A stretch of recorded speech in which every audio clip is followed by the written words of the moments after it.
when you're dealing with women that are toxic, and there are toxic women out here, right? All of us have done it, and it's called a lack of discretion, right? A lack of discretion. But you got into that situation knowing, having some indication that you were getting into a toxic a toxic situation, but you did it anyway because you let your little head outthink your big one. You understand? Now, that's not a problem. That is not a problem because we've all made those mistakes. But the problem begins when you continue with that lack of discretion, right? When you don't learn from that experience and you don't elevate yourself above those type of stupid decisions, right? And if you continue in that, and you have to continue in that situation in one capacity or another because you have a child with that woman, you have to somehow elevate your thinking beyond her relationship with you and vice versa, and think of those kids separately and think about their well-being and be a steward over their mental, their psychological, and their emotional well-being, and even their physical well-being as much as you possibly can. And that's different from your relationship with the woman, your relationship with the courts. It's got to be complete. Your relationship with those children has to be completely independent of those realities. As a man, you're responsible to do that, to look out for their welfare. That's all I got. All right, what's next, Kyle? Hey, man, I respect all y'all opinion, man, and this was a great Good night, John. conversation. I ain't going to sleep. I'm still here. I just was saying I respect everybody's opinion. Sound like your exit speech. Nope. I'm saying, I still love y'all, man. I still love y'all. Even though some of y'all was simping tonight, I still love y'all. Viva la Mexico is a piece of dog shit, but we love it. Hey, Simps need love too. I feel y'all, man. Nigga, you the nigga taking a kid that you didn't have. Man, listen. Man, this nigga is and doing. we've digressed. Listen, digressed. What's next, Kyle? What else did you want to talk that boy about? pick a whole kid up from school and take him to McDonald's. A whole kid? Well, I was supposed Don't to be get simping. Right. This fucking guy. This guy. Jesse, it's up to you. Whatever you want to talk about. It's your show. What are your other topics? Not my show. It's Wednesday. Hey, Max, you better not make that little boy walk home tomorrow either. Because you want to be funny style. Nah, I don't let them kids, man. Motherfuckers get shot out here. Ain't no kids walking. Good. Des, why this guy commented look like your brother? I don't know what you said. The guy on the screen looked like your brother. The comment. My brother? No, Des' brother. I'm pretty sure he's not here. Hey, fellas. August 5th, we all got to head out to Sacramento. Amari Jones is fighting, so y'all know what time it is, man. We got to head over to Sacramento, get to Amari Jones fight. All right. When is that? August 5th. Oh, that's attainable, man. That's attainable. Yeah. I can finally get with my boy Max, man. Viva la. Hey, I ain't gonna lie. My boy said you've been neglecting the chat. Hey, I don't know why I started saying that, but I like it. That's how I got my nickname to begin with. That's what they used to call me, and they just called me Mexico. They used to, because no one knew my name, and I was a Mexican kid. I was brand new at school. No, do they do the Viva la? Yeah, they would do it across the courtyard. That's how the rest of the school started calling me that shit. Okay. I hated that shit. I was like, I don't even speak Spanish. Why y'all call me that shit? Viva la Mexico! Hey, did y'all get did y'all hear my new phrase though? Did y'all hear my new phrase though? I got it from a 5150 that we had at the job. What? He told a nurse. He said, "Bitch, you fired. Get the fuck out of my establishment." What the fuck?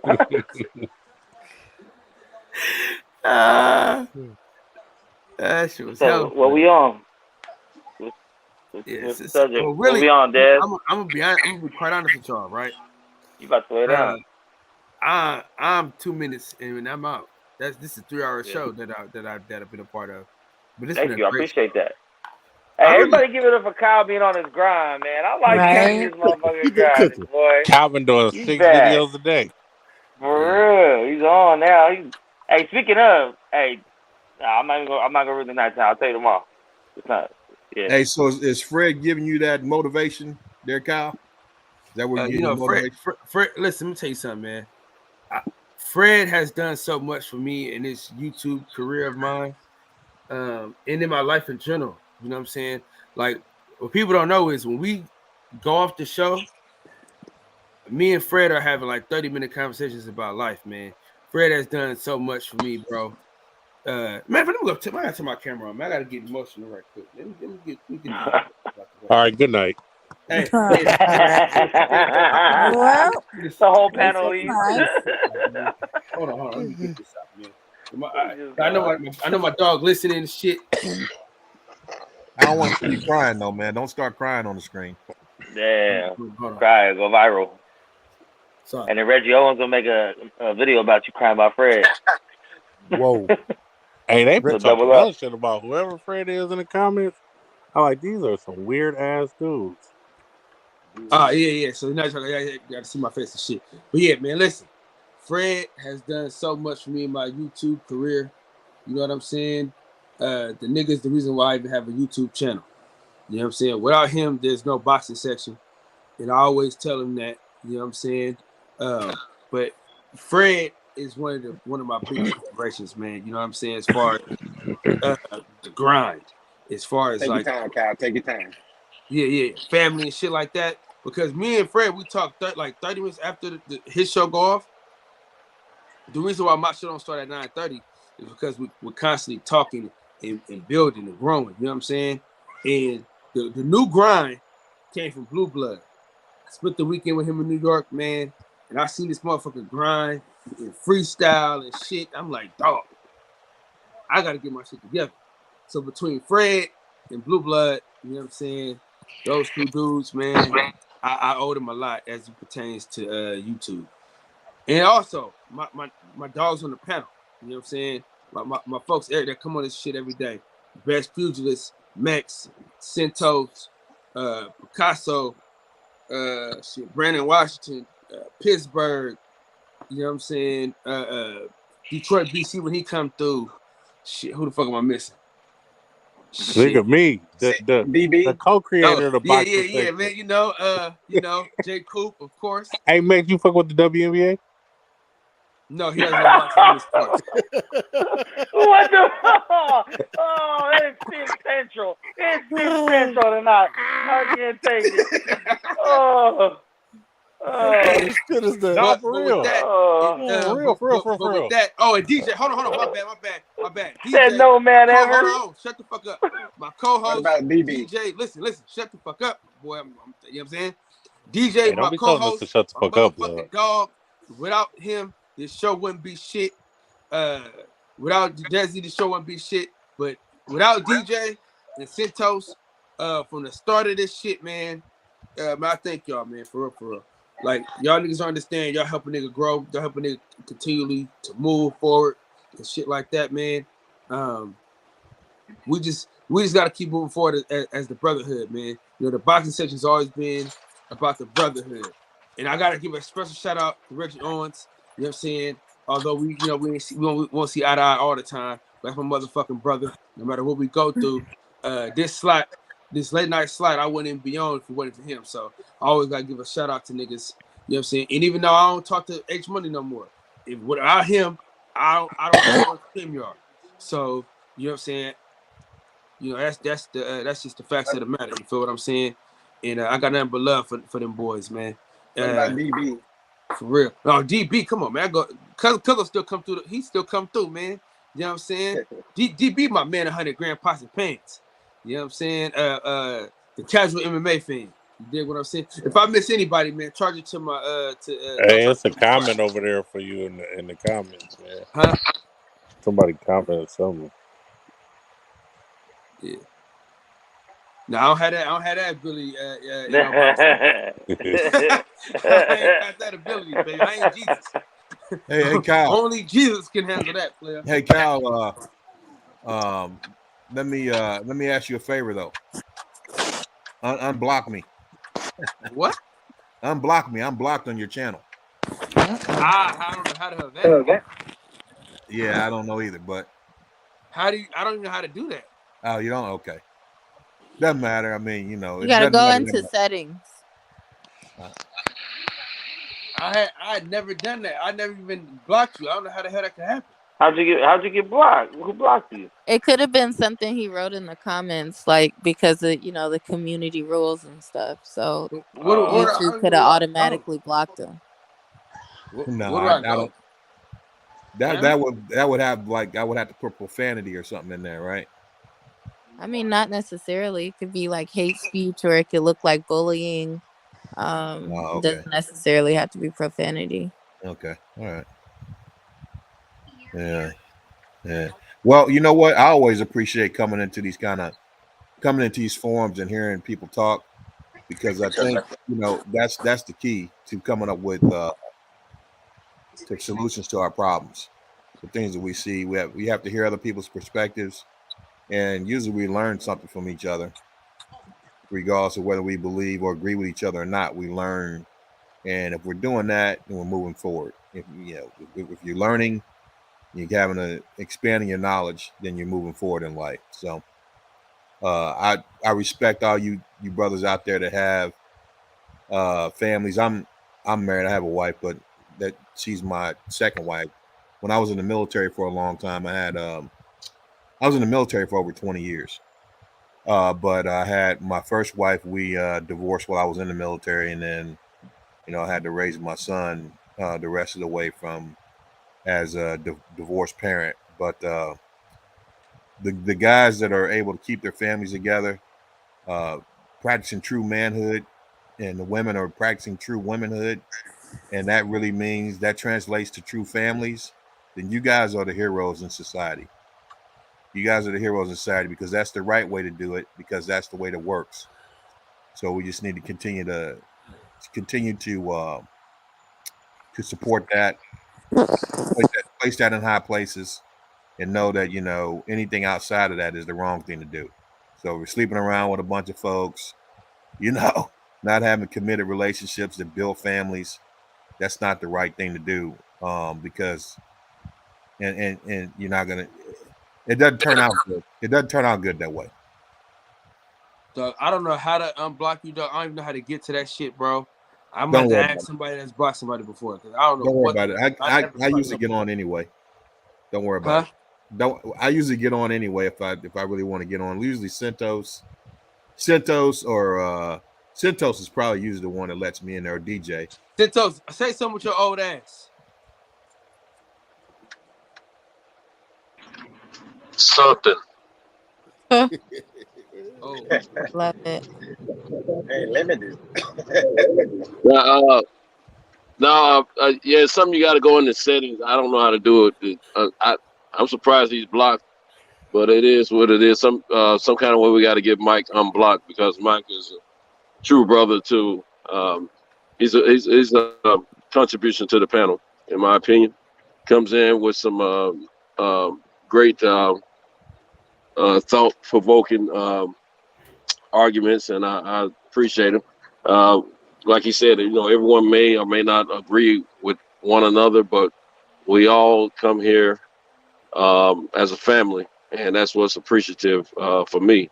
And I love all of you, except the ones y'all know for sure that I don't like if they're not here tonight. But at the same time, y'all save my life every night. I get out here and get to witness. If no matter if I'm talking or not, I don't talk. StreamYard has jacked up the Bluetooth situation for Androids, but at the same time, I appreciate all of you. Every last one of you individually. I've been sitting back listening, and everybody had a good opinion and good thoughts about the topic at hand. But same time, at the end of the night, our therapy session worked out. Some people have something to think about and chew on after this. But shout out to Cal for always giving us a great platform to come over here and congregate and manifest through with one another. So I appreciate it. That's my something. My man. All right, well, Centos is past the bad spot, and so we'll be up all night. Now I'll be back in 2 hours to reconvene, so it's all good. All right. See you, Kyle. I'm out too. I've got. Good night, guys. Oh, now everybody can't just leave Centos high and dry now. Goddamn it. Well, no, Picasso ain't going no goddamn place. All right, y'all. I'm gonna holler at y'all tomorrow. In the words of the great philosopher Lil E, I want y'all to breathe air and live life. It's all the true players. Me, thank y'all for breaking bread with me, man. Hasta mañana.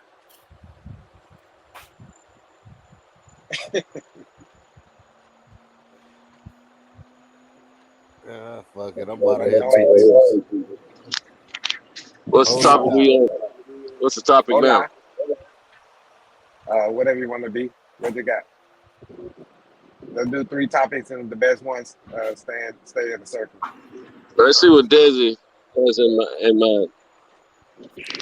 I don't have much. I'm getting ready to go to sleep too. It's way past my bedtime. Here's a boxing question, and I'm in it with this one. Who you guys got with the Joshua fight coming up? Usyk. Uh, Usyk beats You him got again. Usyk? I think so too, unfortunately. But I could be wrong though. I hope I'm wrong.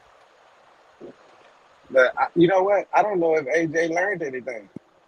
If I Yeah, was to go with Usyk, that's just like saying uh, AJ didn't learn anything. right. Yeah, He's going to AJ learn was that he's knocking not a people out better before. boxer than Usyk. Usyk is just too good of a boxer for Joshua. Joshua hits hard, but Usyk takes a pretty good punch, and he's not afraid of Joshua. He's going to take it to him. He's going to outbox him, and it's going to be same results. okay. You know that Do thing you, about when you got a plan until you get hit in the face. right.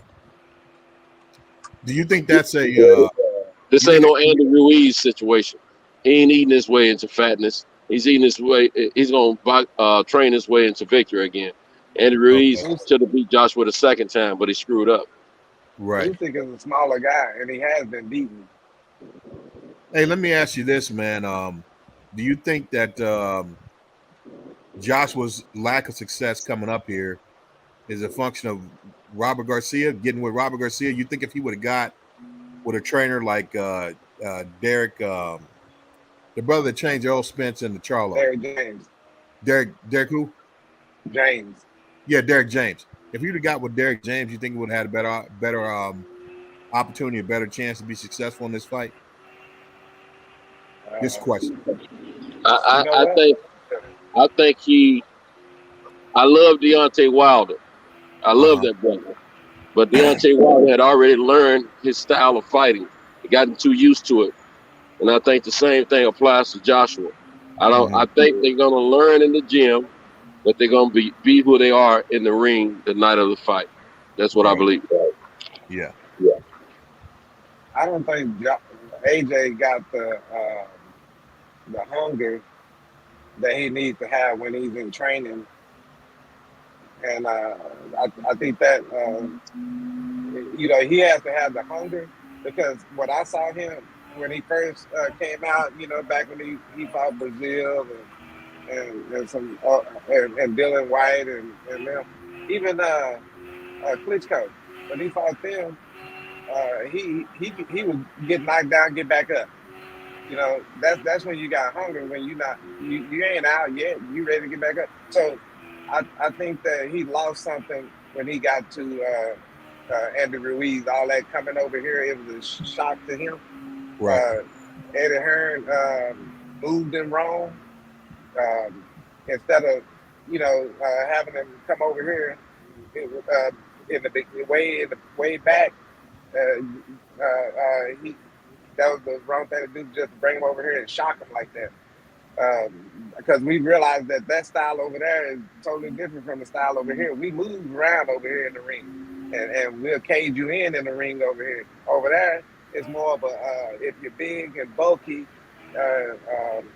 you pretty much can intimidate. What's the guy, the big guy that Fury. what? No, Fury. black guy. Oh, Wilder. Over there, overseas, that Oh, Tyson fought. Bruno. When you're a big guy, Bruno, and you can kind of move a little bit, meaning that you can possibly get you a knockout on most of the people that you fight. That's how AJ was. He was getting knockouts on most of the size. people he was fighting. Yeah. So that was his go-to. But Right. he didn't have that style that he got over here. So that's why I was saying that Eddie brought him over here late. I mean, right when he brought him over here, he was just shocked. So he had to fight people while he had all those belts. He had to fight people on that level if you ain't on that level yet, when you're on that level, that means that you didn't work with people all around the world already. He Right. didn't. He only. It seemed like he just only worked with everybody over there. Okay. And so my main thing is that like Sento was saying it too. I think he's saying that you already got to have it on you already before you Uh-huh. get to that trainer, and that trainer is going to bring it out, enhance it out of you. Right. Yeah. Under pressure you return to who you are in that ring. I agree with that. Yes. So I think really you have to make sure that you fight a fight that you're not putting yourself under pressure. You're able to stay. Able to stay in that same mindset, in that same arena mentally and emotionally that you were in while you were training. So basically, if you come in, I think that's one of the things that got to Wilder. The physical conditioning that he had when he was training was completely different from the physical conditioning that he had in the ring fighting a 270-pound dude, 270-pound giant. It was a completely different environment that he was in, and he just resulted back to what he knew and not so much what he trained to do. Uh, Josh was going to have to be in shape. I'm talking about he's going to have to be ready to fight 15 rounds in order to beat Usyk. He's going to have to because that jab's going to have to be pumping. He's going to have to keep that jab Hmm. pumping. I think it's a possibility that he can do it, but if he doesn't use his length in combination with his strength. If he don't use that length to keep Usyk at bay and pumping that jab, he's gonna have a problem. He's gonna lose. You know. So hopefully they've been training so that he's ready to fight 15 rounds and keep that jab pumping for 15 rounds and working off that jab. I think if he does that, he can stop him. I But think what we have to realize is a guy who's a good boxer, got great skills with his hands, beats Deontay Wilder, beats Joshua if they don't get caught. uh-huh. And the reason Tyson Fury had success the way he did against Deontay, outside of his size difference, is the fact that he does have great boxing skills. He's been doing it a lot longer. Andrew Ruiz has been doing it a lot longer, and Usyk has been doing it a lot longer than Joshua and Wilder as far as their boxing skills concerned. We know Wilder's story, but found out, Joshua didn't have a long amateur career. He was very successful, gold medalist and things of that nature, but he didn't have a long amateur career. And the things that Joshua and Deontay have learned to the point of their highest peak of success is still in them. Yeah, in the gym, you learn things differently. Just like Deontay was looking great sparring in the gym and training before this last Tyson fight. But the biggest difference for the two of those guys when they get into that ring versus the training gym is the fact of the pressure is different. The pressure in the gym, Uh-huh. you're not losing, you're learning. Right. When you get to the ring under the lights, you can lose, and they know this, and they don't want to make mistakes. They don't want to lose, and their anxiety is different. Uh-huh. Wilder has been tired the last two fights after the second round because of anxiety. This brother always had good stamina before, Yeah. those last two fights. Yep. But the Yep. anxiety of wanting to be so great and knock the guy out or beat him some type of way and look good doing it and the pressure of possibly losing has been upon him. So these guys have failed to be successful against boxers that were more superior in the facets of they had good chins and the IQ was high, so they were able to get around those hard, tough knockout punches that these two guys normally deliver to their opponents. Usyk is going to beat this guy again because he's who he is. Usyk is a boxer. He's a boxer. Deontay Wilder is a puncher. Joshua, maybe he has better boxing skills on the average than Deontay, but he is a puncher. Uh-huh. He's not going to. He's not. He. I think the same thing's going to happen. Now he did. Now Joshua had success against Andy Ruiz, but was it Joshua or was Or it was it? Andy Ruiz Yeah. Yeah. that made the difference? Andy didn't train. Uh-huh. All he did was eat and high-sided and kicked it and had a great time. It was a Roberto Duran effect that Sugar Ray noticed that he needed to get Duran back in the ring quickly. Joshua and his team did the same thing to Andy, and Uh-huh. Andy fell for the okie doke. Yeah. If you got Andy, trained up Andy, he beats Joshua every time. And because he took that punch and he was able to put hands and display his skills and nail Joshua several good punches because of his skill level. He's not going to beat Usyk because Usyk can take a punch. He's a tough guy, very very skilled. He's not going to Right. beat him. Just simply put. So it is what it is. Uh-huh. And I want Joshua to win just as much as anyone else. He's a brother at the end of the day. And I never disliked Joshua. I didn't like him over Wilder, and I still don't. But I never disliked Joshua. And normally when he's in the ring with someone, I'm rooting for him. But I don't see Deontay or Joshua beating the likes of now. Now I don't know if Deontay can get through the Usyk if he can catch it. He probably Right. can, but I feel that Deontay hits harder than anybody out there still. Yeah. But CJ got to catch him. But if it goes the distance, he loses that fight. Right. But at the same time, when it comes down to Tyson and Deontay, no knockout, Deontay loses every time from this point on. When Right. it comes down to Usyk and Joshua, no knockout, Joshua loses every time. Right. Uh, Usyk is we got to remember, man, this guy, I watched this guy in a world competition beat Joe Joyce, Yeah. the juggernaut, Yep. because his boxing skills are just too great. Uh-huh. So he's not unaccustomed to fighting big guys. So Joshua poses no threat to this kid, none whatsoever. So Right. the superior boxer is going to win again. Yeah. Well, I mean, I hope you're wrong, Santos, but I think you are right. I hope you're wrong. I hope that Joshua is ready to fight 15 rounds and can keep that jab pumping and work off that jab. And then and then have a not just jab all fight like he did against Ruiz, but sit down on them punches at the right time and get him out of there. So but establishing that jab first. I hope he does that. I hope he's ready to go 15 rounds because he's gonna have to be able to have that type of physical conditioning to win that fight. What I would like to see really is both Deontay, because I know Deontay would beat Tyson Fury if he wasn't tired in the second round. I mean, from the stress or whatever he's dealing with, the anxiety.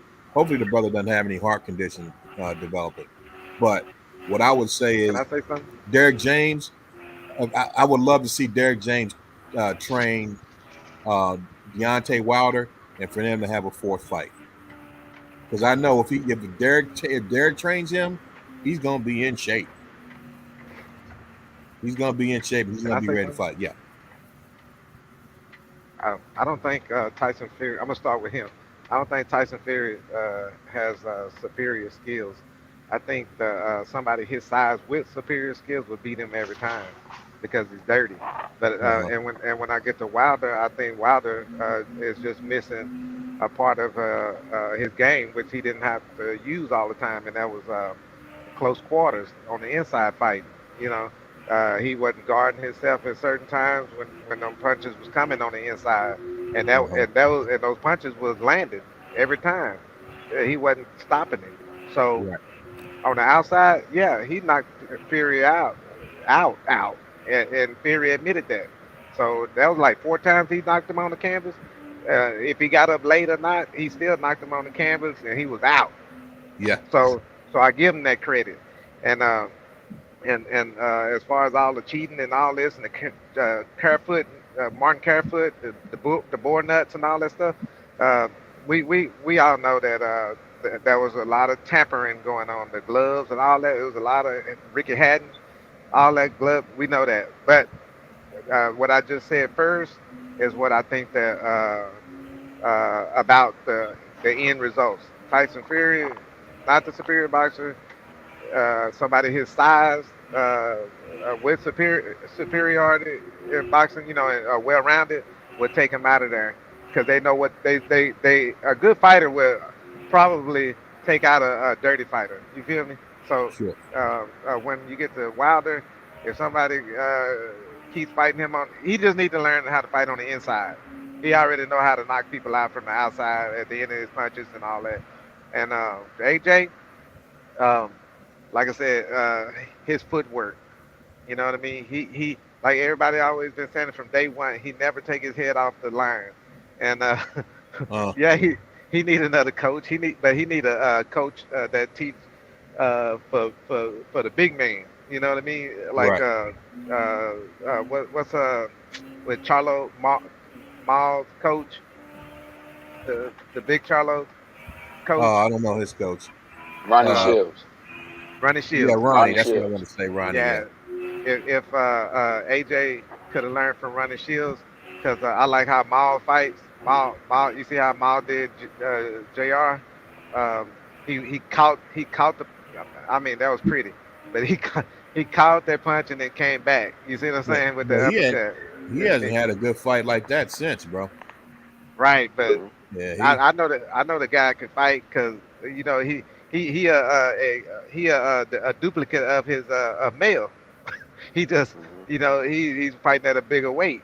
no, Uh, Mel got more heart than him, bro. A whole lot more I, heart. I don't want to say he don't. Check this out. Check this out. This is how I feel about this. All right, Maul, he wasn't. Mel was the one that wanted to box. Maul wasn't hyped in there like that. He wasn't trying to. That wasn't his cup of tea. But when he got in there, he was doing it for his brother. Because his brother wanted to be the first twins to do this, to do that, the first twin to win this, and now Maul is saying the same thing that I'm just saying now. He's saying, "Yeah, I want us to be the first this and first that. I got to take care of me, my family, da da da," and so he's covering all the points before he go into his next match. He's saying what his brother want, which is the twins doing this and doing that, becoming the first this and that, and then he's saying what he need to do for his family, which is the fight and win and bring home the money. So he's gonna. I think those are his motivations going into this next fight. I don't think it's less hard. It's just that he's not a boxer like his brother is. Sure. His brother is like he'll die in the ring. And Yeah. Maul is like, I ain't dying in the ring. I got a family. Right. So Hey, here's what KP's trying to get on. I KP from think KC. is He's DJ trying to there? get. Well, yeah, okay. Well, what I Oh, would say about this, as far as getting like another trainer and stuff like that, um, for AJ or any fighter for that matter, you generally after you've been boxing for a while, you set in a particular style. So the problem being is when you try to make that change in one fight. See, it's not going to happen in one fight. So if you generally speaking, unless you get a trainer that trains in a style that's similar to how you already fight and can Uh-huh. make small adjustments, like say somebody like Emmanuel Stewart when he was alive, he took Evander Holyfield and made the adjustments he needed to make. But it's only because they were similar. They were similar in his coaching style and Evander's fighting style already. So it worked for him to beat Riddick Bowe in that rematch. You understand? Now, granted, I think Riddick could have been in a little bit better shape, but still, in that case, it was able to work because there were such similarities there anyway. But generally speaking, when a guy's set, like Sento said, the guy's set in a style, it's going to be hard to make that change, particularly in one fight. Now, if a guy take a couple of fights like they used to do back in the days to try to work that style out, then maybe. But from fight to fight, one fight to fight, it's going to be very hard to do that in this era. Right. So he would need, any one of them would need to take some fights in A couple between fights. to Yeah. learn the style, to Uh-huh. learn the style, to learn the basics of the style.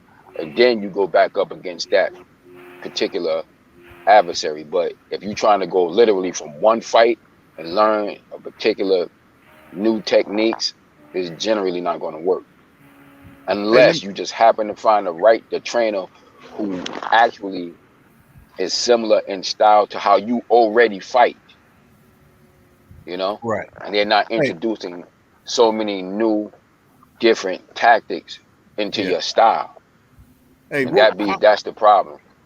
How many jabs do you think a fighter needs to?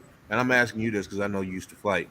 Yeah. Uh, how many jabs you think a fighter needs to throw in order to neutralize his opponent per round? Per round. I mean, and I guess it's that's a real. I would just say on average because I know situations are different based on Yeah, that's fighting what I'm about to style. say. Situations are different, but I would say generally speaking, in this era of boxing now, I would say a minimum, I would say around about 25, really, 25. to control Okay. it. 25, So about that's what I minimum, like think about 25. But Garcia it's needs to going to be. be dictated by, the situation though as well. Yeah. Well, I was just thinking about Joshua Usyk and Garcia definitely needs to be making sure that Joshua's ready to throw that 25 to 30 jabs around and then work off that jab, especially at the beginning of the fight. And he needs to be willing to able to do that for 15 rounds. And and so if he ever when he gets Usyk in trouble, he's got the gas to finish him because eventually he's gonna Yeah. catch him. He's gonna But catch him. see what happens is in that case, see it's different types of jabs you would use because Uh-huh. since Usyk can move, Yeah. since Usyk can move, you're not going to employ the same type of jab you will use fighting off the back foot. Okay. And you have to throw that jab with a slightly different technique than when you're Uh-huh. moving on the back foot. It's Okay. different. See the jab can be used in multiple different ways. You can Mm-hmm. use the jab on the offensive attack going forward, or obviously in the defensive retreat. So, and you don't use it in the same way. When you're Uh-huh. coming in, you have to defend yourself differently when you're going to your opponent with that jab than if you're fighting off the back foot. And Okay. so that's very, very, very important. So it's not just that you're doing a jab. It's like what You particular strategy you're trying to employ, right.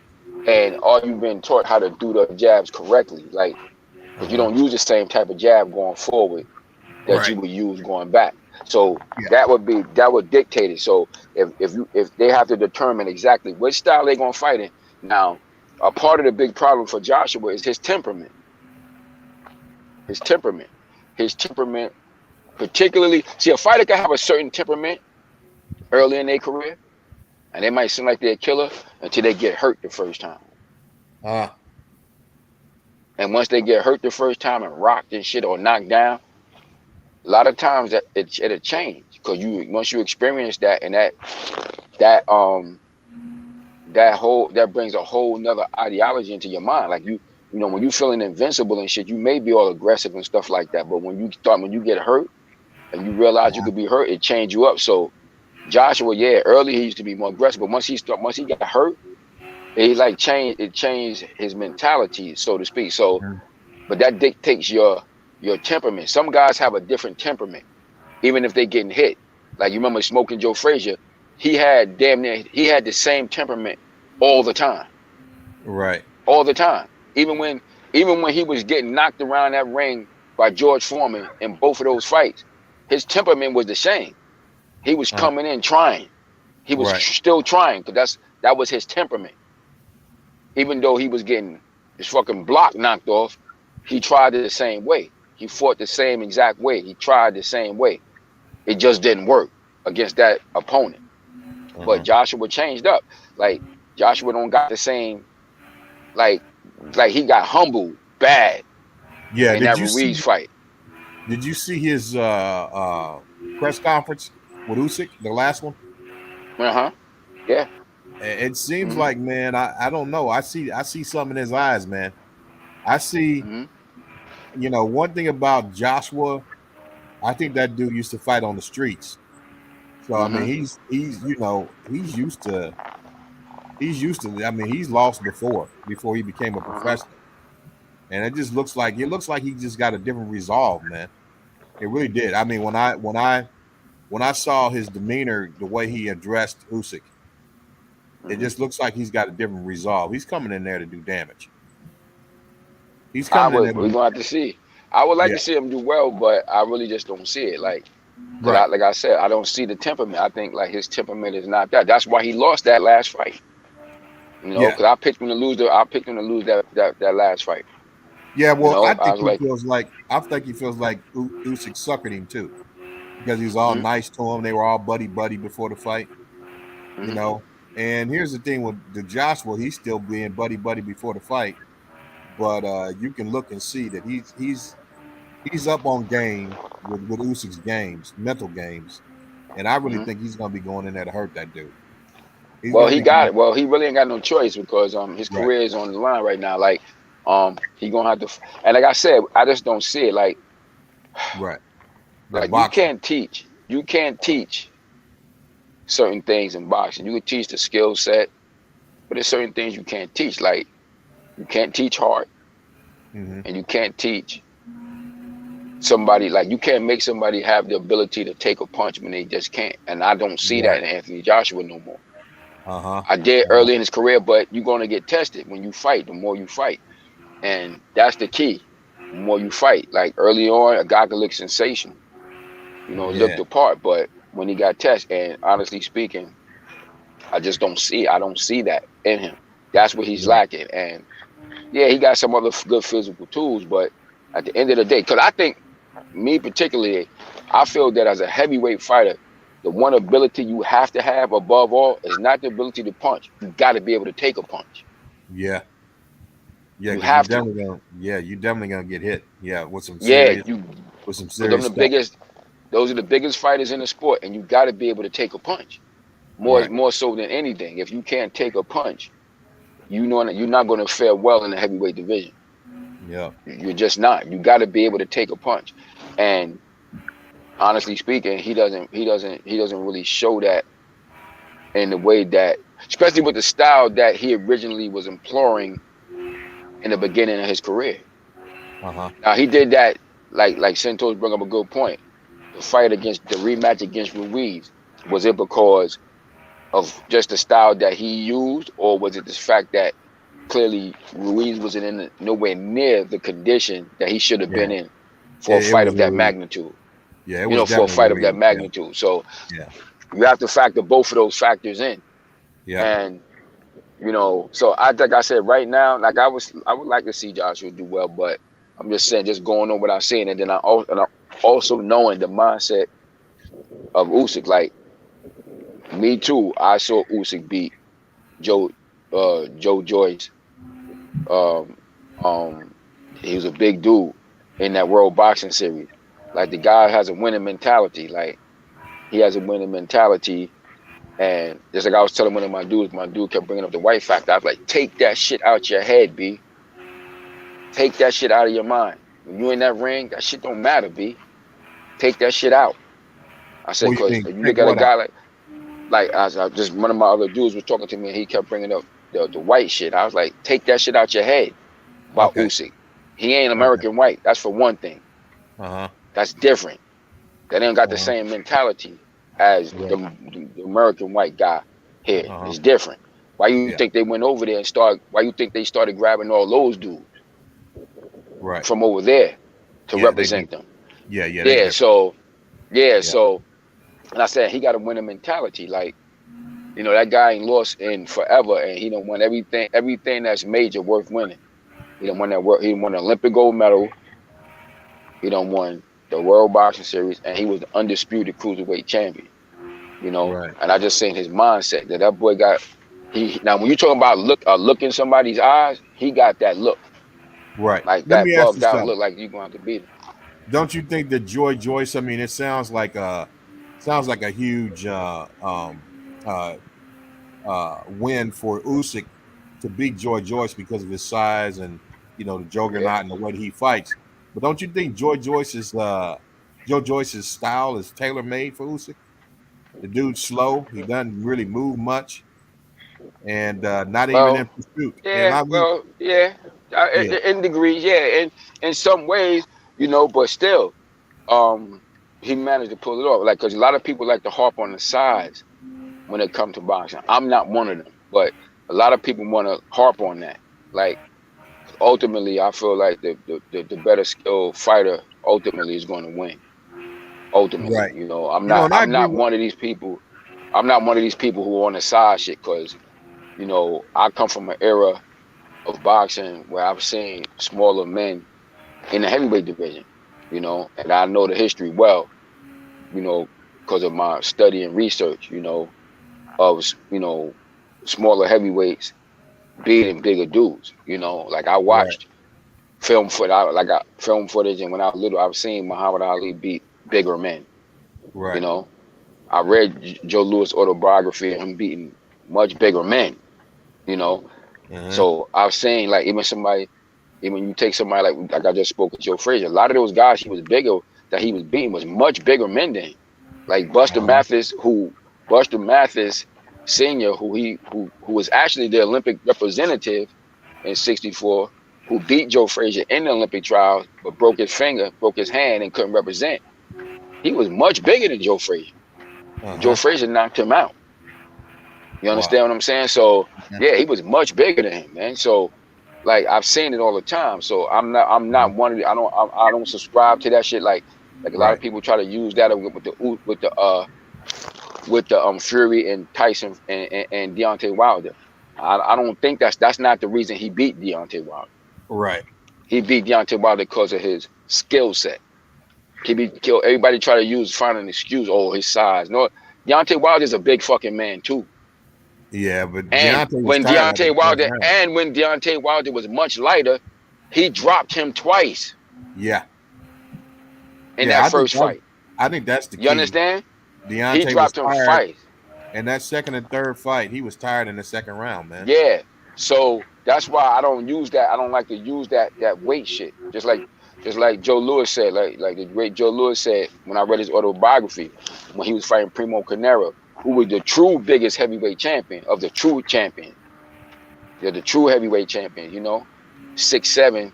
He fought between 260 and 270 pounds in his career. That's big today. Right. So he was a giant back in the 1930s.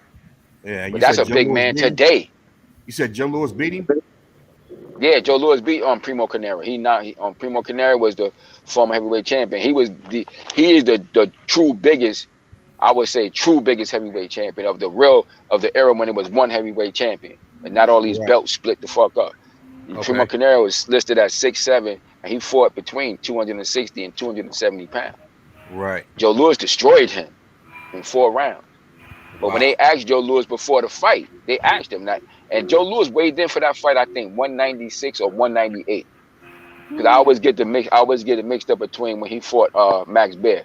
Because when he fought Max Baer, he was either 196 or 198. So I always kind of confuse those two weights. But he was under 200 pounds for both of those fights, Right. and he knocked out both of them. But when he Wow. knocked Primo Carnera out, Primo Carnera was 260 in that fight. Joe Louis was like either 198 or 196. And Hmm. when they asked him before the fight, yo, you fighting an awfully big man, you worried about this shit? He's like, his weight can't fight me. His weight is not fighting me. He's like, Right. he gotta fight me. He better be able to fight. And I Wow. think that's the simplest point way to put that shit. This Uh-huh. nigga size ain't beating me. Right. He Right. gonna have Right. to have Right. this. He gonna have to beat me. His skill. He gonna have to be able to fight to beat me. And now, Right. Joe Louis was a simple man, and he said Yeah. his Yeah. weight can't beat me. That's real talk. He gotta Man. beat me.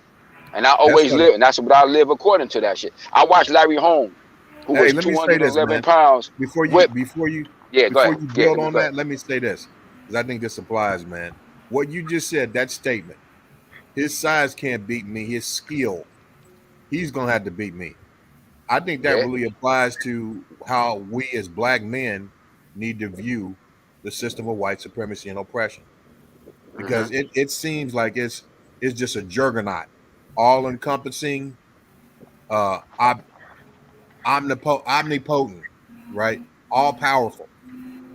But what about the skill?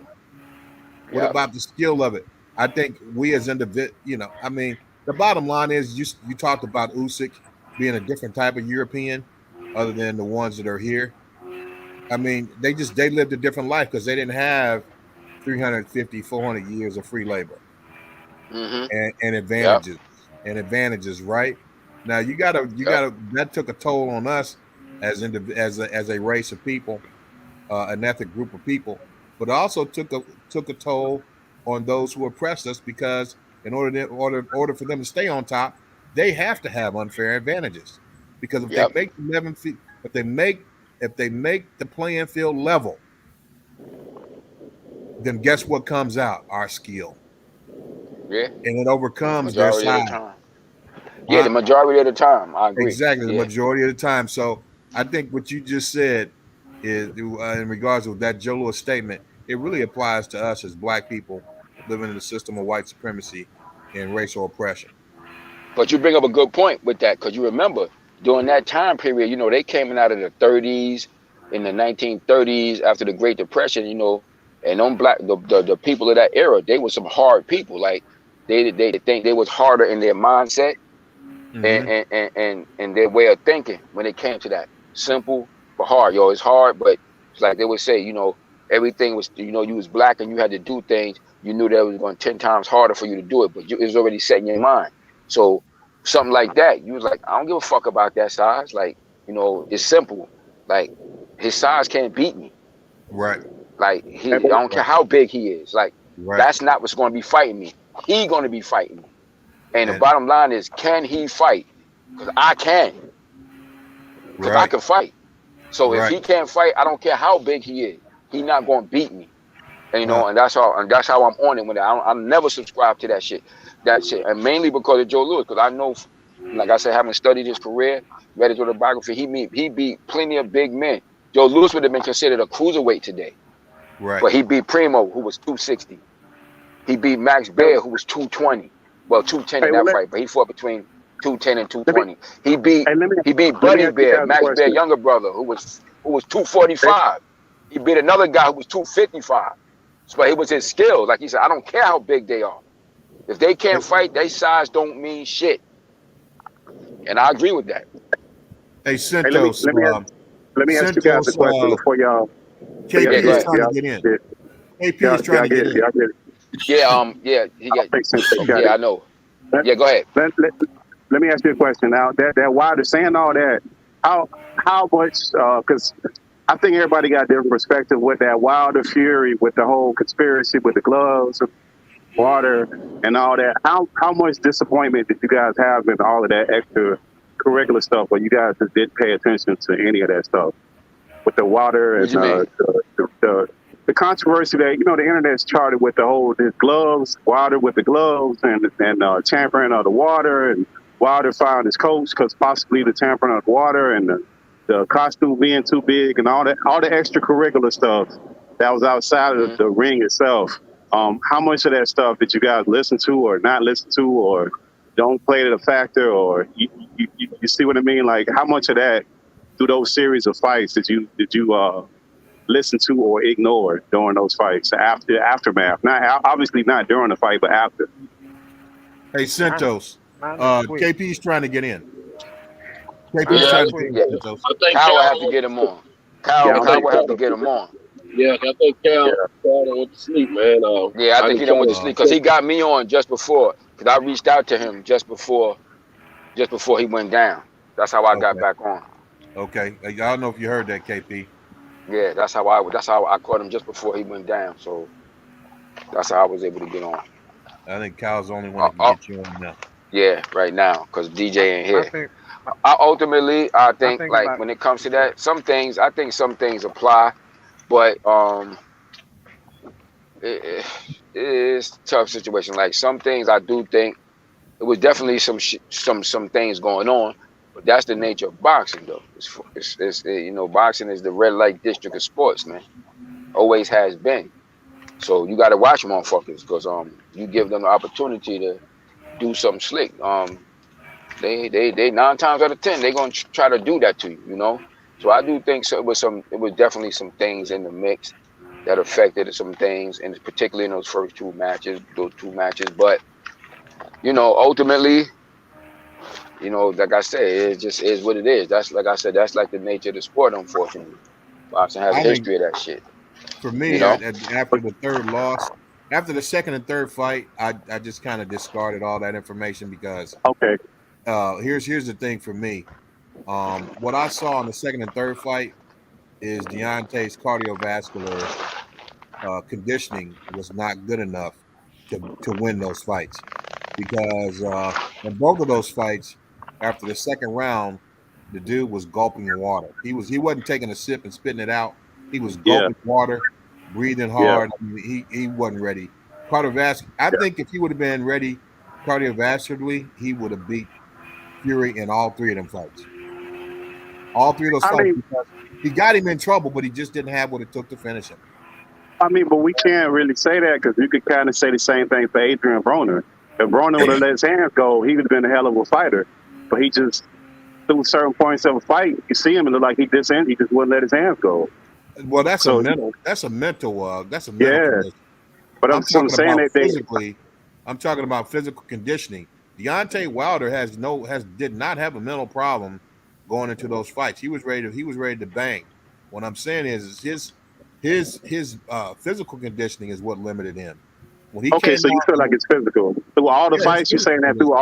through all three of them, you felt like his physical conditioning, if it would have been better, he would have had a better chance.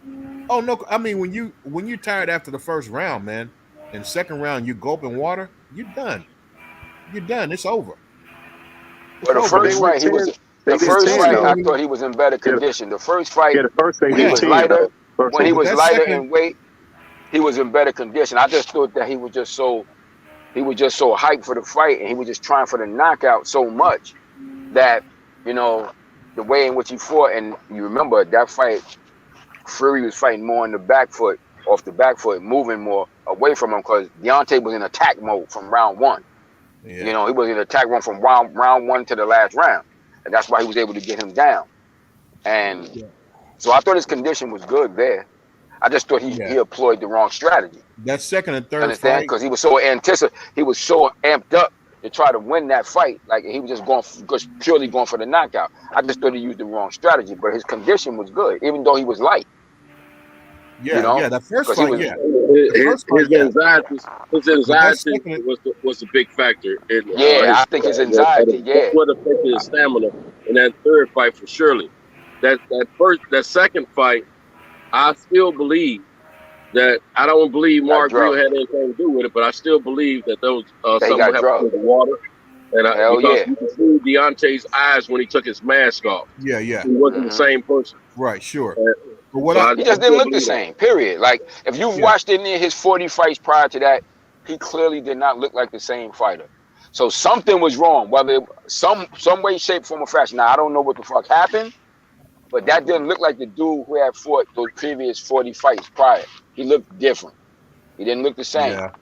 Well, So here's the thing. something went on. I don't know what went on, but he wasn't Yeah, I quite the can't. same. Like But see, this is where I would take with that. I would say, okay, we all remember when Barry Bonds was going through that hitting spree before they started with the whole steroids thing, where he was knocking hmm them bitches all over the place. That the hmm last year that he had before they started up with all this steroid crap, he was one of those batters when he came up to the plate. I'm not sure what his actual numbers were, but that particular last year, before he broke that record, he had the most walks in a year that a single batter had, that he was just getting that many fucking walks. And every time it only took one pitch for him to knock that bitch out of there. He only had to have one. So under those conditions, if we put those same conditions under that guy now, we would to me, it almost sounds like an excuse. Those are like you said before, it's boxing, so you got to look out for that kind of stuff. Now, did it happen? I don't know, but I mean, that's part of his team that he hired and he employed for that whole time. Those are the people that he put around him. So then it still goes back to him because those are the people that you put around him. He's not a novice in that. He had been in the arena for a minute, so he's got to take some culpability for that. Now, if they did drug him, that's still his fault because he should have had people around him looking for that. Here's what I'll say, man. I'm not a boxer. I'm not a boxer or anything like that. But what I will say is this. I was in the military for over 20 years, so I know about physical conditioning. I know about running, right? And when it comes down to it, when I saw Deontay Wilder gulping that water like he was after that second round, his conditioning wasn't right, bro. But not the first fight. Not the first fight. He was in good condition. I'm not talking the first about fight. the second and third fight. Yeah, I know not the what first. it means, to be able to take off and run 10 miles, right? So I know about physical conditioning, and I know that he did not look like he's doing his road work. I mean, after that round when he was breathing hard and gulping that water like that, I knew it was over.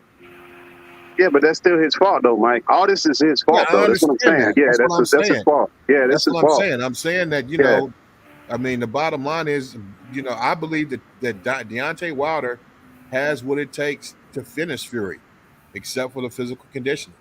His conditioning was not where it needed to be. And, people can talk about, obviously there was anxiety with the fight and everything, but when you get to gulping water like that, that's more than just an anxiety. That's more than anxiety, You're talking about right? the third fight, right? I'm talking about the second and third fight when you come in and in the first round you tired, second round you just gulping water. You're not just taking it. Just say this. You're not just swishing it around and spitting it out. You gulping it. You gulping water. That's more than anxiety. Gotcha. That's a lack of physical conditioning. Yeah. Yeah, I've been in there before and I went without water. But check this out. He went to court. He was in court and a lot before that fight. In between that second one and that third one, I know he was in court. But between the first one and the second one, I don't know. But he was in court a lot. I can see that changing his conditioning in that fight. Because anytime you got to do something outside of your training, and then you do your training, there's stress in there. So stress will tire you out real fast. And that first fight, he put Fury down twice, right? Almost three times, but twice. Mayweather Senior said twice. 3 times. Yeah. Yeah. So twice. So when he did that, that showed you right there. He won that match. Fury got a gift, and they made it a draw. I said that he could have moved on from there, but he wanted to do they wanted to do a rematch so the system can go back and fix that. Correct their wrongs. They corrected their wrongs by doing what? Letting the man do the guillotine chokes and all this and hold him and wrestle him or whatever, because he went off to do learn those tricks of pro wrestling, whatever you want to call that over there, and then at WWF, and then he came back and brought those little tricks to the boxing ring, and we're sitting here watching him do it. Tyson Fury was basically saying, I'm gonna win regardless to him knocking me out, and that's what it was. So the ref was 11 hits behind the head that I counted. It could have been more. I hear people say more, but 11 hits behind the head and all that stuff like that, and then the dent in the head and all that. I'll say, man, all that played a role in that third fight, plus to go in the court. I'm done. I don't know about that, because I think, like the gentleman was saying before, like when you boxing, all of that's part of that. Like that's why I brought up the Barry Bonds. When he got up there and he was getting walked all that time, if that would have happened nowadays, they would say, well, it's not his fault. You look at how many times he get walked. But at the end of all those walks, he made history with the most home runs the season he was to walk the most in history. Let's say that pitcher threw the ball straight at him and hit him with the ball. And then after that, how was his batting going to be? Well, that happened to him plenty of times. If I remember those years, because I was big into baseball those years. So I remember him getting they call those brushbacks. He used to get a lot of what they call brushbacks, where they intentionally throw it high and tight up at your elbows to brush you back from the plate. That happened a lot, or he would get a lot of walks. He might see one or two pitches across the plate that were actually hittable. And sometimes he stepped across the plate and knocked the shit out of the ring. He knew what he was dealing with. He still made history. He made history. So here's exactly. the deal. What that Because he comes knew what down he was. to, He that knew comes what he down was to dealing with. racism. That comes down to racism and white supremacy and the Right, system but of Mike, what I'm oppression. saying, That's all that is. let me finish my point, Mike. I'm gonna let you go. But what I'm saying is that, like, at the end of the day, when you're in certain situations, you have to know what you're dealing with in the arena that you're dealing with and who you surrounding yourself in those situations. And it came out who he was dealing with, because when they went after him, I don't know if y'all remember, when they went after him, they went after his friend, and I don't know if the gentleman was his trainer or what, but when they went after him, they put that dude in jail for him to turn over on Barry Bonds, and he wouldn't say one thing one way or the other. That's how strong his camp is. Now, that just goes to show who he had in his corner. I don't know who Deontay Wilder got in his corner. I don't know who none of these guys got in their corner. What I'm saying is you have to know what you're dealing with, because the system is not going to change. You just have to be able to equip to be able to deal with that situation. Great point. Great point. If Barry Bonds got hit 11 times with that ball, like Deontay Wilder got hit 11 times behind the head, do you think he'd be batting straight? He did. He did, brother. Trust me, he did. Listen, if you go watch those Barry Bonds, go watch a documentary on Barry Bonds. That season, I can't remember what year it was. That year that he had the most walks, and one of those home runs he hit in San Francisco, he knocked the damn ball out the stadium into, like, they had like a pond out there, and somebody was out there in a canoe with a canoe and picked up the ball. Now that one, he knocked out the ball and the guy picked it up. I think that was one of the record breaking ones. He actually had to step across the plate on the opposite side to hit the shit, because the pitcher actually was trying to throw the fucking ball away from him. He wasn't really trying to pitch it to him. He just stepped across the plate and hit the shit out of the park any fucking ways. I'm just saying he knew what he was dealing with. Right. And it's a square that he can step on, but he can't step past that plate, can he? No. He stepped up to that edge and he leaned across that plate and knocked that shit out of the goddamn stadium. The pitcher had no intention. You could tell what he was throwing it to when they showed the replay. He had no intention on actually throwing him the fucking ball. They was trying to walk. Right. It didn't matter, though, is what I'm saying. It doesn't, but when you have a certain kind of mentality. Yeah, he had crazy walks and shit that year. They was always trying to walk him and pitch him outside. He hit a couple of those balls, like reached out, stepped out, and still hit him out and shit at that point. But I understand what you're saying, but what I'm saying is, like, you know, even when you know all these things can still happen. Like, you can still know, still know that it's possible, but shit can still happen. Like, you know, like when I was fighting, I knew it was possible. Like, when they bring up the water shit, I knew that it's possible, because I know how that shit was. Like, when the commission provides you the water, anybody could get to that shit, yo. You don't got no. It ain't no damn guards guarding that water. Anybody can get to that shit, yo, and tamper with it. I mean, it's really that easy. You understand? You don't got the presidential guards guarding that shit. So I knew that it's within reason that shit could have happened. You know. Now, even if you got your team tight, there's a lot of stuff going on fights on that level. So you got people designated to do a lot of different things. You cover as much as you think you can cover, but you're not going to be really necessarily. That's not something you're going to be commonly thinking about. Yo, some mobster guys that's connected with this other dude going to try to get to tampering with that water. Now, you might think about some shit, somebody tampering with the gloves, which was a controversy that came up with the fights between them, or messing with your hand wraps. You know, you think of these are common things that most fighters going to think about. That if somebody going to try some sneaky stuff, they're going to try something with the gloves, or they're going to try something,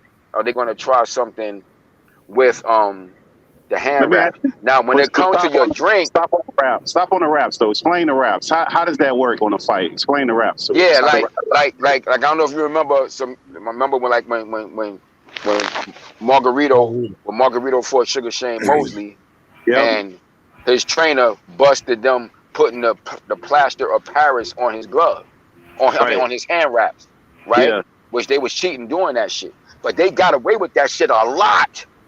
Right. You understand? They got away with that shit a lot. So What I'm saying But is is somebody those watching the gloves though when they like say yeah. it's a fight, say it's a Now, fight, how but that see, work? now they do that more now but historically that hasn't always been the case. But Okay, certain guys got caught doing shit. Like when I was a teenager, it was a big event up here in New York with this guy named Louis Resto, who I know. Louis Resto, fighter from here in New York, Puerto Rican kid. You know, my uh one of my he's kind of a mentor to me and shit was Panama Lewis because I knew him well. He used to work with Roberto Duran too, big trainer. He trained Aaron Pryor. He's the one in the famous video you see with Aaron Pryor who said, "Yo, give me the bottle, the one that I mixed." That's Panama Lewis, Yeah. right? Now Panama Lewis, he got in trouble for that shit too. I think got locked up and everything. But it was a big fight here in New York. Like it was a fight show here, and I think it was on. I think it might have been on the undercard. I think it was on the undercard of the Duran Davey Moore fight. But it was a fight here in New York, and I remember they got busted for that shit. And what they did. Now this is the reason why you see all those people in the room now watching them gloves because they cut the glove somehow or another. They cut the glove and took some padding out of the glove. So the glove was an 8-ounce glove, and they made this shit effectively be a 6-ounce glove. Right. And they took the padding out around the knuckle. So this kid that Louis Resto was fighting was a white kid named Collins, Billy Collins. He was a prospect, fought on NBC a couple of times. They was trying to build him up. He was an undefeated prospect kid, white kid. Louis Resto was supposed to lose to him, but Resto upset him, beat him. But when the father, they shook hands at the end of the fight, the father grabbed the glove and he noticed that the shit was thin at the knuckle part, and he was like, "Yo, this glove ain't right," and complained. So they took the gloves and they found out, yo, these niggas had cut the glove inside and took some of the stuff out, the filling out. They ended up getting in trouble for that shit. So that's why they started making the state commission security go in there and watch them put the gloves. Plus, you have a person from each camp go into the other person's camp and watch them wrap their hands and the gloves. So if y'all remember old boxing, what did they used to do? They used to put the gloves on in the ring. yeah. In the ring. See, but they stopped doing that because of the time factor. They stopped doing that because of time. That's the only reason they did that shit, was because of time. Because they wanted to save time. So when they got in the ring, all they had to do was announce them and they could fight. Whereas back then, you watch those old fights from the 30s and the 40s, you see them guys they got them gloves laced in the ring, and the announcer's talking. But they was like, no. Once TV got involved in boxing, like in the 50s, late 40s and early 50s, they was like, nah, we got to save time. So they cut that out. But I say all that to say, there's a lot going on in there. So you got the gloves you got to look out for, the way that they tamper with. And believe me, up until recently, like it was so many ways that they could do things with those gloves, man, and those hand wraps. So many things But let me ask you this that have been done. What about now? Like that.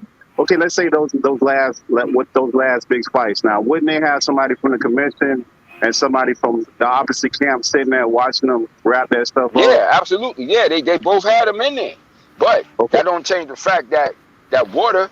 So you in there watching them taping them gloves. Who watching that water? Yeah, you're right. And the commission provides that water. The commission provides that. But shit, I know. Like I said, when I was fighting, they're giving you. It's easy to tamper with that shit. And that'll be something that'll be the last thing on most people's mind. Because most of us, we thinking about protecting ourselves from them gloves and them hand wraps. So it's a lot. It's a lot. Now, granted, you're right. You should be on top of all that, but sometimes all it takes is for one thing to slip past you. That's all it needs. It don't got to be a whole bunch. It could be just that one thing, and that's good enough. In that instant. And I do think that's quite possible because of what I saw and what I had seen previously. Because a guy fighting 40 times, that's a lot of stuff to use to know how this individual normally is. We're not talking about one fight. We're not talking about two. You got 40 fights to see how this motherfucker usually normally be. And he didn't look like that in that fight. So something was wrong. And when he was saying about that water, I was like, it's real, very possible. I'm not going to say that it ain't. You know, I'm not gonna say that it ain't because it's very possible because he clearly did not look like he looked previously in that shit. You know Well, what? I mean, Tyson Fury had to change the whole way he fights when he fought Wilder. Look at his Yeah, prior fights and then look at his yeah, fights with Wilder.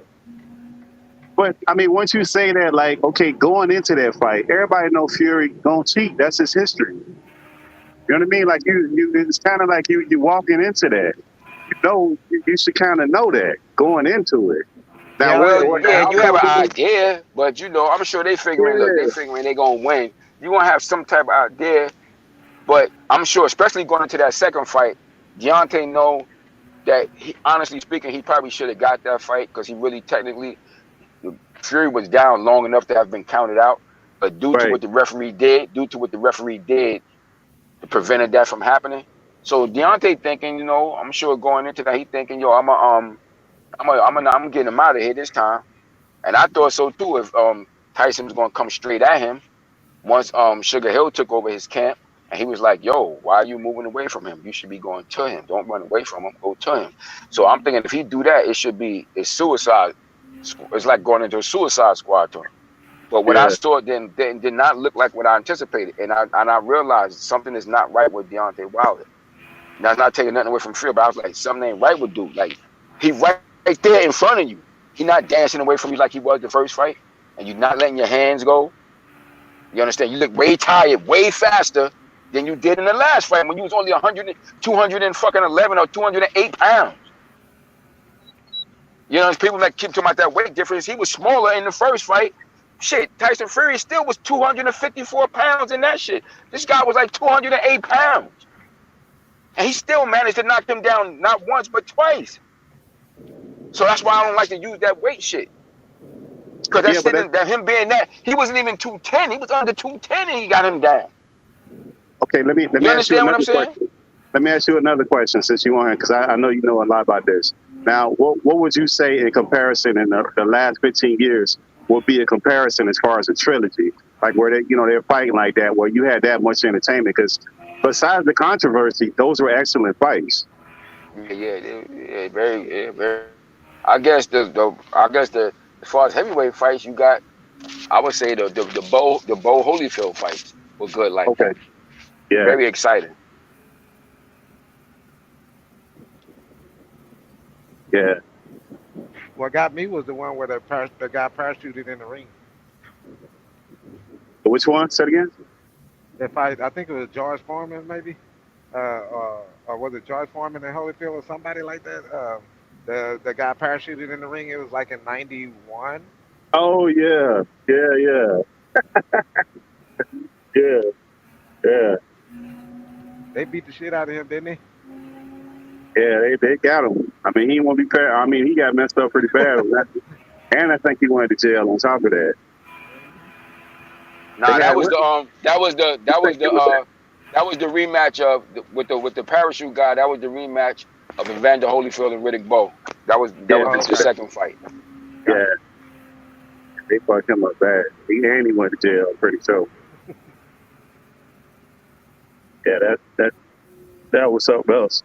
But how about Holyfield? How good you think Holyfield was that he didn't get credit for? I think And in somebody that said he was rematch, using. I mean, just his career totally. I mean, because I just think he nah, was a hell he got credit. Holyfield gets revered. He's highly revered, man. Yeah. He's highly revered, man. He's a highly revered, respected heavyweight champion, man. Nah, I would say He he won. definitely gets credit. He definitely gets credit He for stayed pulling in off the what he fight. pulled off. Yeah, he stayed in You the know? fight with guys that looked bigger than him. And Yeah, he fought much bigger. Yeah, he did. Because you got to remember, him too, like Usyk, came up from cruiserweight. Actually light heavyweight, because he turned pro as he was light heavy. And then he went to cruiser and then heavyweight. So he beat much bigger dudes too. You know, and he because claimed. he was 208 pounds when he was 208 pounds when he beat Buster Douglas. Oh, that's And right. back That's way and, bigger. Yeah. Yeah. and back And then, back then, Buster Douglas was like over two close to 50, 250 right? or something like that. 250 Yeah, something, yeah. like that shit. Yeah, Yeah. yeah, so it could be done. back then, It I could definitely remember be done. I was real young. All I remember was I wasn't real young, but I was young. I remember people saying, everybody just getting news from different places at the time, and somebody said,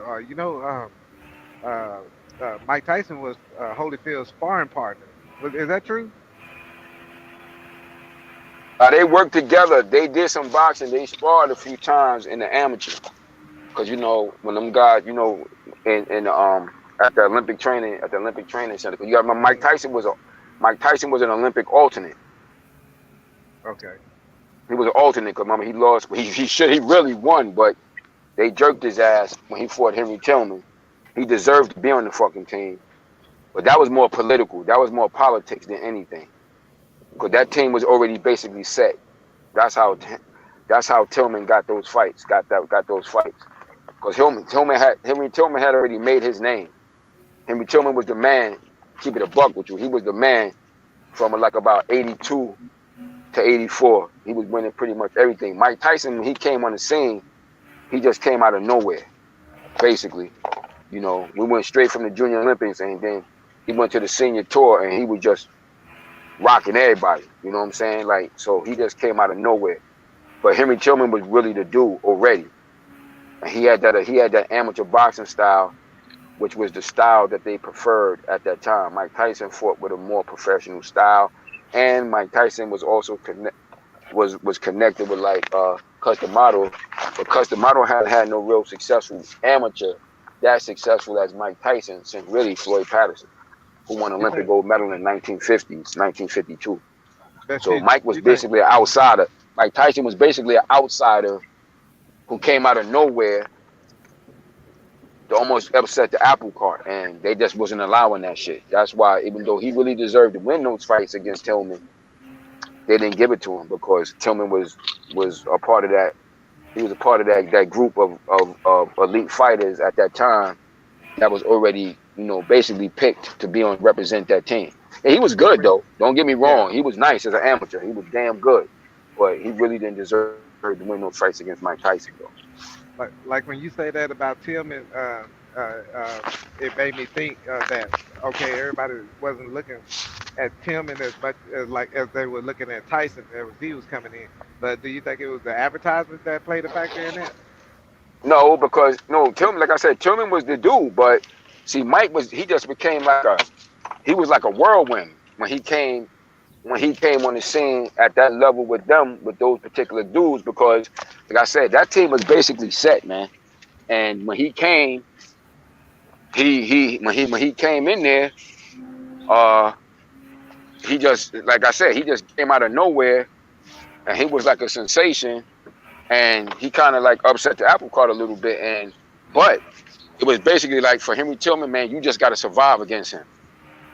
Just do good enough, box enough, move enough just to survive, and you're gonna get them decisions. And he was established at that time from about, I would say, the end of 81 to 84 when those Olympic trials took place. He was pretty much established as the guy that they wanted to represent. And then like Mike Tyson, we came from, at that time, we was coming out of the juniors into the seniors.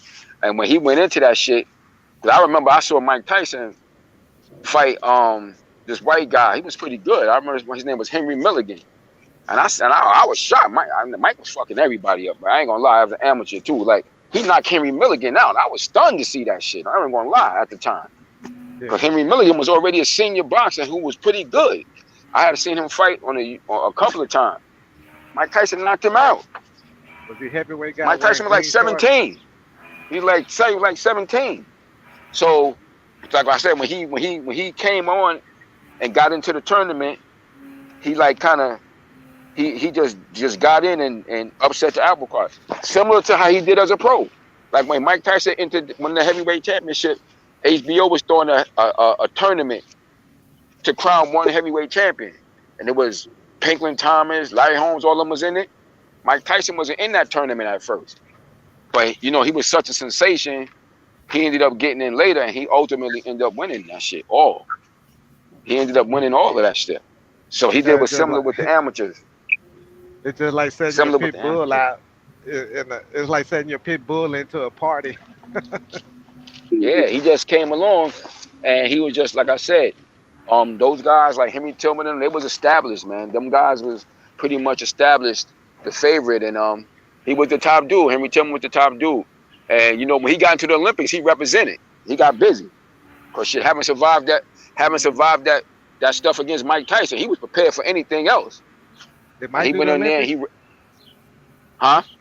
Did Mike Let fight me in the Olympics? Nah, Mike was an alternate. Because he lost to Henry Tillman in the final in the Olympic trials and in the box offs. Okay. But he dropped him, and he dropped him in both of them shits, and he did. He really deserved to win, man. I'm gonna keep it a buck, you know. But he wasn't their guy. He was not their guy. He was an outsider, you know. He was. Yeah. They had their team. They had their team set. You know, those guys. Most of those guys that made that team, they had been established, good amateurs, for about that 4-year period from 81 to 84, and if you was going to beat one of them guys, you was going to have to beat them, like really beat them bad. It couldn't have been any type of close, you know? You going to have to beat them real bad. Even like a Vander Holyfield. Like, Yeah. Vander Holyfield wasn't the really the top dude at light heavyweight. It was this other kid named Ricky Womack from the Kronk Boxing Club. But I thought Ricky Womack was going to be the 178-pound representative. And him and Vander had some tough fights. He had beat Evander in some of the nationals, and Evander got him one at the fight. But Evander stepped up in that damn Olympic trials, man. And he brung that shit home. Like he just matured and he brung it home. So that's how it be sometimes. Like, and like I said, you know, they had like if you come along and you just dominate a guy. Prime example, somebody y'all know is like Ray Mercer. Ray Mercer came out of nowhere. Ray Mercer wasn't the favorite to represent America at 201. It was a kid from New York named Michael Bent, who was the former WBO heavyweight champion. Michael Bent was the top dude. Shit, Ray Mercer came out of nowhere from that army and just bulldozed his ass. You know, he beat Michael Bent, he upset him beat him in the box off and in the Olympic trial. And he went on and win an Olympic gold medal because he just came through and caught wreck. Yeah. So it be like that sometime, man. The guys come out of nowhere. Come out of nowhere and just bulldoze their way through. You know? Hey, What do if you know a think guy, about what you think about Ali's like his camp as far as the people that he was sparring with, level that he was sparring? Did he have Frazier and or Foreman or both of them in his camp as like sparring partners at one point? Who, Muhammad Ali? Yeah. Nah, he didn't never had George Foreman in there. He had like Larry Holmes, people like Michael Dokes, Greg Page, Tim Jimmy Witherspoon, Young. Yeah, Jimmy Young too. stuff like Jimmy Young, Ron Lyle. He sparred with guys like that, but he never had George. Now George Foreman was a sparring partner to Sonny Liston. Okay. George Foreman used to spar with Sonny Liston.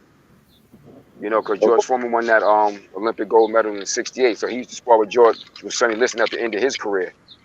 You know, but Ali had some tough ass sparring partners, man, and them tough sparring sessions, man. That's what I think. Those tough sparring sessions would did him more damage than them fights, man.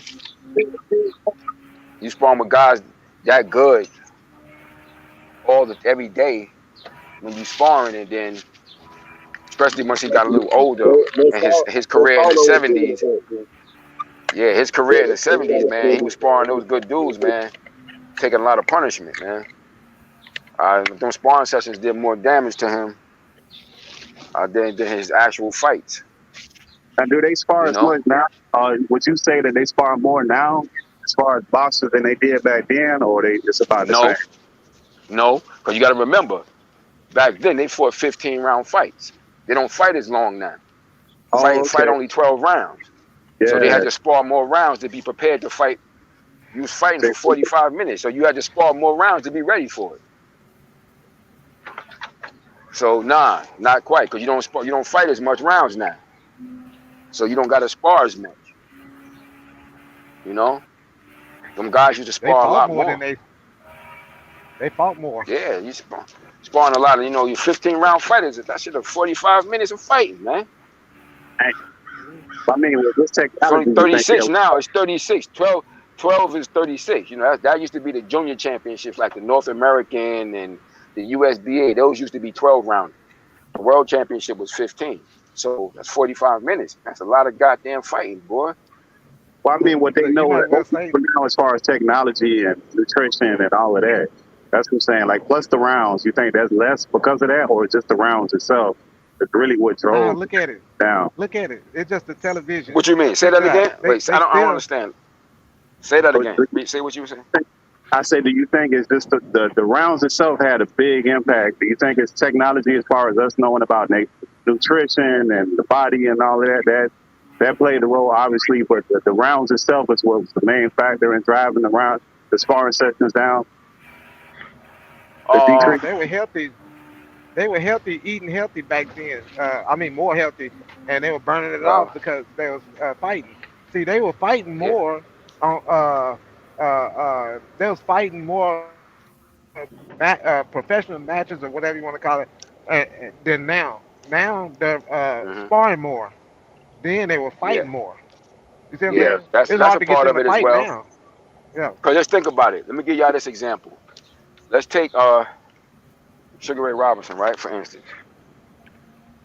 Now, Sugar Ray Robinson turned pro in 1940, right? His first year as a pro, he fought 27 times. Dang, 1 year. dang, I think it was 27 and 0. His first year as a pro. dang. 52 You weeks in a understand? year. Yeah, I So got that's you. a lot of when he fought for the title. When he finally fought, because you know the promoter was this guy named Mike Jacobs, who was one of the top promoters at the time. It was him, the Madison Square Garden Incorporated. They was a big promoter as well at the time, right? Hmm. They knew Sugar Ray, Mike Jacobs, who was co-promoted Sugar Ray a lot. He knew Sugar Ray. The Ring magazine did the ratings back then, so they controlled the ratings in boxing back then. So he He became the fought number one once rated every two welterweight in weeks. 1942, right? So he should have got a title shot. There was a guy named Marty Sorrell was the champion. You know, so He Mike fought. Jacobs was like Ray Robinson was too hard of a say he was too shrewd of a businessman. Like, you know, Sugar Ray gave them promoters hell about his money and shit like that. So Mike Jacobs was like, he said, I knew he was the best. So I knew he was the best in 1942. He said, but I didn't want to deal with his ass. So he held him. He kept Sugar Ray Robinson from that title 4 years. So Sugar Ray Robinson didn't end up fighting for the welterweight title until 1946. Now they knew he was the best. Nigga had 75 fights, man, when he fought for the title for the first time. Dang. 75 goddamn fights, yo. That's a lot of fighting. You That's a understand? lot. Like when he Nigga, lost how his first he fight, fight? to Jake LaMotta, he was 40 and 0, man. Dang. He was 40 and 0 when he lost to Jake LaMotta that first time. And then he lost to the motherfucker after hadn't beaten him already. He had already beat him the first fight. So they agreed to rematch. He fought him again. He lost to him at his hometown in Detroit because he wasn't taking the fight serious. He's like, fuck that. I want a rematch. They're like, okay, when you want to fight? 2 weeks. They But fought 2 weeks later.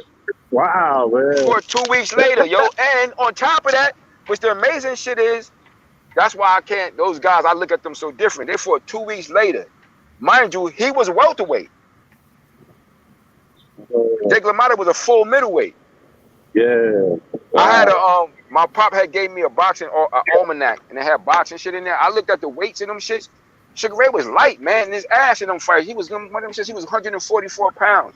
Jake LaMotta was 159, and that's a fight he won.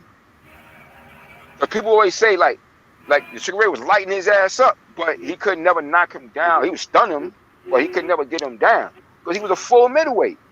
Yeah. Jake LaMotta trained down from like 170 something down to 160. Sugar Ray Robinson was like a welterweight, a true welterweight, light in his ass at that time. And the highest he ever was in any of their fights was that last fight when they fought for the middleweight title, and he still was mad light. He was only 155 pounds. 1 pound over the junior middleweight today. You know, and he turned pro. And you remember Ray Robinson turned pro at lightweight. He turned pro at 130, 135. You know, so like when those guys, like I said, that level of training and the way they train and how they train for, you know, like I said, it was just a different mentality. But granted, you know, America was different then, so you know the money wasn't the same. You had to fight more to make a living. Yeah. You Hey, had to Big Sis, fight did more. they have So that yeah, 3 month? Did they have that 3 month layoff after you get knocked out? Then hell no, nope. hell no, hell no, nope. Because you gotta remember, we're looking at it now. Back then, them boxing locales, shit, you get knocked out Friday, and you go to another state, and you be fighting that next night. Yeah. Nah, it was way different, man. Way different. Like I said, you know, that's a different era. That's why I can't. For me, it's hard for me to compare when I'm comparing like newer modern fighters up to them because the rigors that them dudes had to go through, man. Like I said, could you imagine? Like I try to imagine, like you can't even hardly even imagine a fighter fighting that many times in 1 year in this era of boxing. Yeah, especially during that era where you might have had to get close to that southern line and fight a white guy back then. Yeah, That'd have been a situation. That's a whole level of situation. Not no play yeah. stuff. That's real shit going on. So Cause you you think, cause you, really watching out for everything. That long yeah, you gonna make exactly. a ring And and then, somebody can and fight then you up. mind you, the state that our people existed then, but that's when Jim Crow. That was straight Jim Crow. So Yeah, when you was a successful black athlete, yo, you got the whole black fucking populace like living and dying on your every move. yeah. So you had a lot of pressure on your ass. Like you got a lot of pressure. You got a whole race of people on you. Yep. Yep. Like literally living and dying with your every move. So that's why when you look at, I look at somebody like when I was, because I read both of their autobiographies, both Joe Louis and Sugar Ray Robinson, and like yo, like Joe Louis, man, he had a lot of weight on his shoulder, you know, because people was loving him. All them black people was loving his ass, man. They was living and dying with him, you know. Like you literally, he'll lose if you do for one of them to lose a fight, and like Joe Louis' case, Joe Louis defended the title 25 times heavyweight champion. And it would have been more had he not joined that army. But for Yeah, him to lose a fight, like, and he defended his title 23 times against white men. well, you gotta look at too. Like I go even back a little bit around that time. A little bit before, after that, you had Satchel Paige that had to wait. So who knows? Yes, He never really yes, said what his age was. Like he yeah, because he never was really. old. Because he He was way was. old. Because those guys was in the. They was in the. Yeah, Well, you're right. You're absolutely right. before he finally made it to the league, and they couldn't do nothing with him then. And Yep. he never So really imagine. changed. And Warren Moon, I mean, if you go to pro football, then you got like Warren Moon. Who knows how good he actually could have been if he would have actually Yeah, been because I playing remember. I in the league. remember when I was a That's kid, good. my pop used to tell me. Canadian Yeah, because my father had played football and shit, and he in high school and in college, and he you know, that's how I knew about like Warren, because he used to tell me like that why they be fronting on the black quarterback like that. There's a lot of real ignorant shit, and it still applies to this. I think it still applies to this day when Oh it yeah, came of to the course. black quarterback. You know, it's about leadership and all this nonsense and shit Sure. that they was That was in putting Houston, out to the Oilers, world right? about that.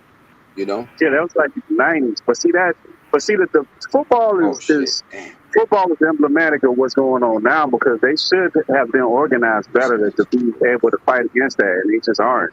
Because that stuff still goes on now, and they can't. They just aren't in the positions of power to change any of that stuff to a point. Yeah, Well, it America ain't there. So refused man, to. like I said, when it comes to that training, it's a lot different. America, Different America mindset. refused to galvanize. I don't think that's America though. I think that's like if we all work at the same place, right, and it's majority of us, and it's very little of them, and we've been here at some point we got to organize and get together. You know what I mean? That's our fault. You can't even put it on them because without us, they ain't got nothing. If your company, majority of your company look like you, and y'all don't organize it, y'all just keep on complaining about it, then that's your fault. If you ain't willing to lose no money and walk out and make the company see how bad they need you, that's your fault. I understand the groundwork that's Yeah, got to be put in, but when you got the whole the people that's running America cock blocking on one group, then that one group gonna get now we throwing pointing the finger at that one group for not got starting at the starting up the foundation from where they are. They're getting blocked. If But we yeah. you got if to fight Well, back, though. So you got to fight back. but You even don't fight when back. it comes to, but when it comes to like the so-called black man's organizational skills and things like that, you have to take into the account what was lost to us culturally. Like, see, it's a big deception going on when it comes to the so-called black community here about so many different things. Like when you really look at, and I hate to even use the word history because, like I said, what I learned from one of my professors years ago, history don't belong to us. That's their shit. Yeah, That's that's what I it. tell you. It's his story. It's his Yeah, version of shit. Like to the yeah. conquer, to the victor goes the spoils of war. The winner tells the story, never the loser. So when you are conquered people, which we are, people, captive people, you talking like right now. I gotta talk to y'all in American. So like in my family, like I know, like my family, like particularly like on my mom's side, like my mom's and them, I've heard this shit since I was a little kid. You understand what I'm saying? I'm pushing closer to 60 than to fucking 50 now.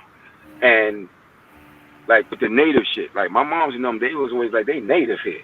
It's like they wasn't never, and that like people it's getting more and more popular now. But I've been hearing that shit since I was a little boy on my mom's and them side, and they wasn't pushing that. Well, we got kidnapped from Africa shit. They was not saying that shit. My mother family, they like we fucking from here.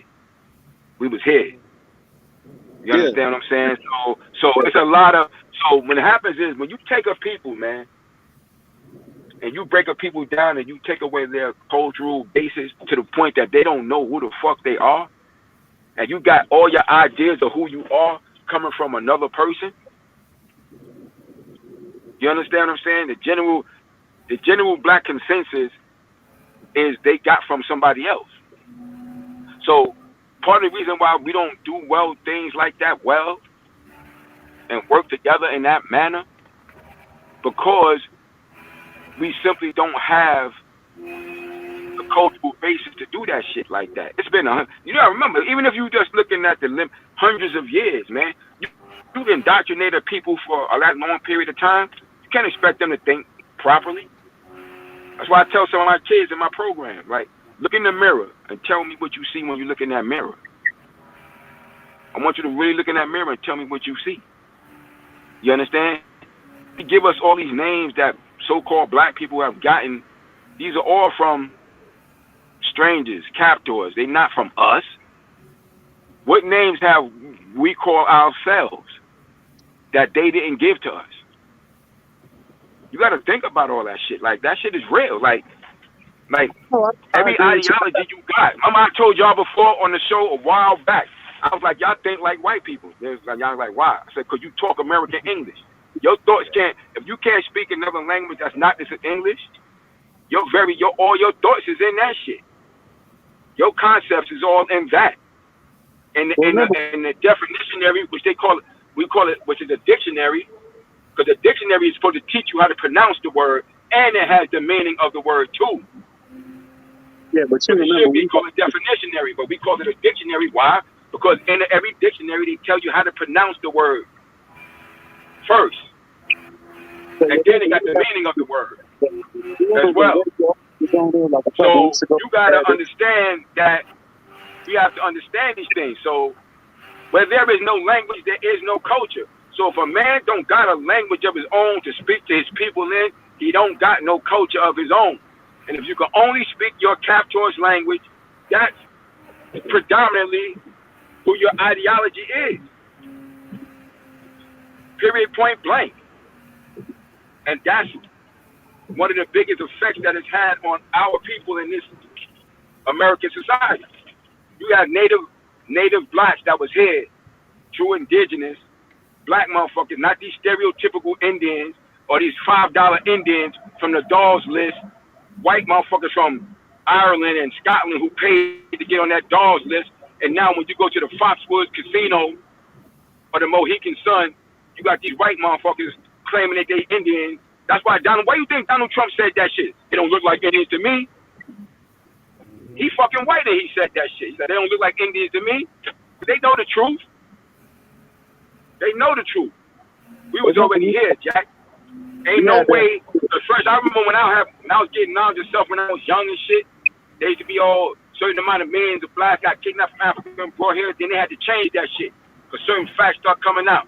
Ain't no 800,000 black people turn into no fucking 30 million black people by the mid '60s, yo. More motherfuckers here. But when you don't know the truth and you don't know nothing about yourself, I can tell you anything, and you're gonna believe it. I make you go to you're gonna go to my schools, and learn everything about everything you know about yourself. You gotta learn from me. You know, if you ain't passing on, if you're not passing on an oral tradition or information, you learning everything from them people that you under, which is every black American nowadays. Because anything past like the 1800s, all this new stuff, a lot of these newfound stuff that you got now is recent stuff, man. It's recent. But we just because we're so lost as a people that don't have true culture of ourselves anymore, we just going with the status quo, man. Hey, I'm going with the status quo.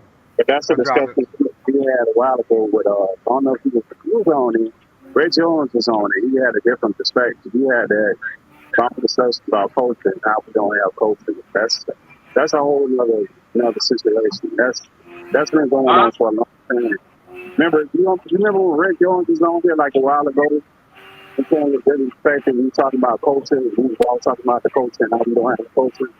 It was like a couple weeks ago. It had to be about 2 weeks ago. It had to be about 2 weeks ago. 2 weeks ago, right? Couple of weeks ago, we was talking about we don't have no culture.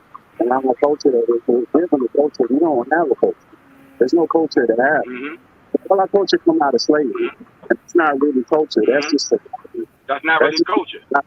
That's survival. That's just survival. That's right. That's not culture. Exactly. Yeah. Hey, check this out. So you gotta claim, because there's factual information there. You just gotta claim like those indigenous people here have a culture, and they still, and that shit still exists. You just gotta do your due diligence. Like I said, in my family, my mom's side, they always connected to that shit. They was always connected to that shit. They was never not, like I grew up not always hearing that shit. Like it became a joke in the black community. Oh, I got a little Indian in me. That's like a joke.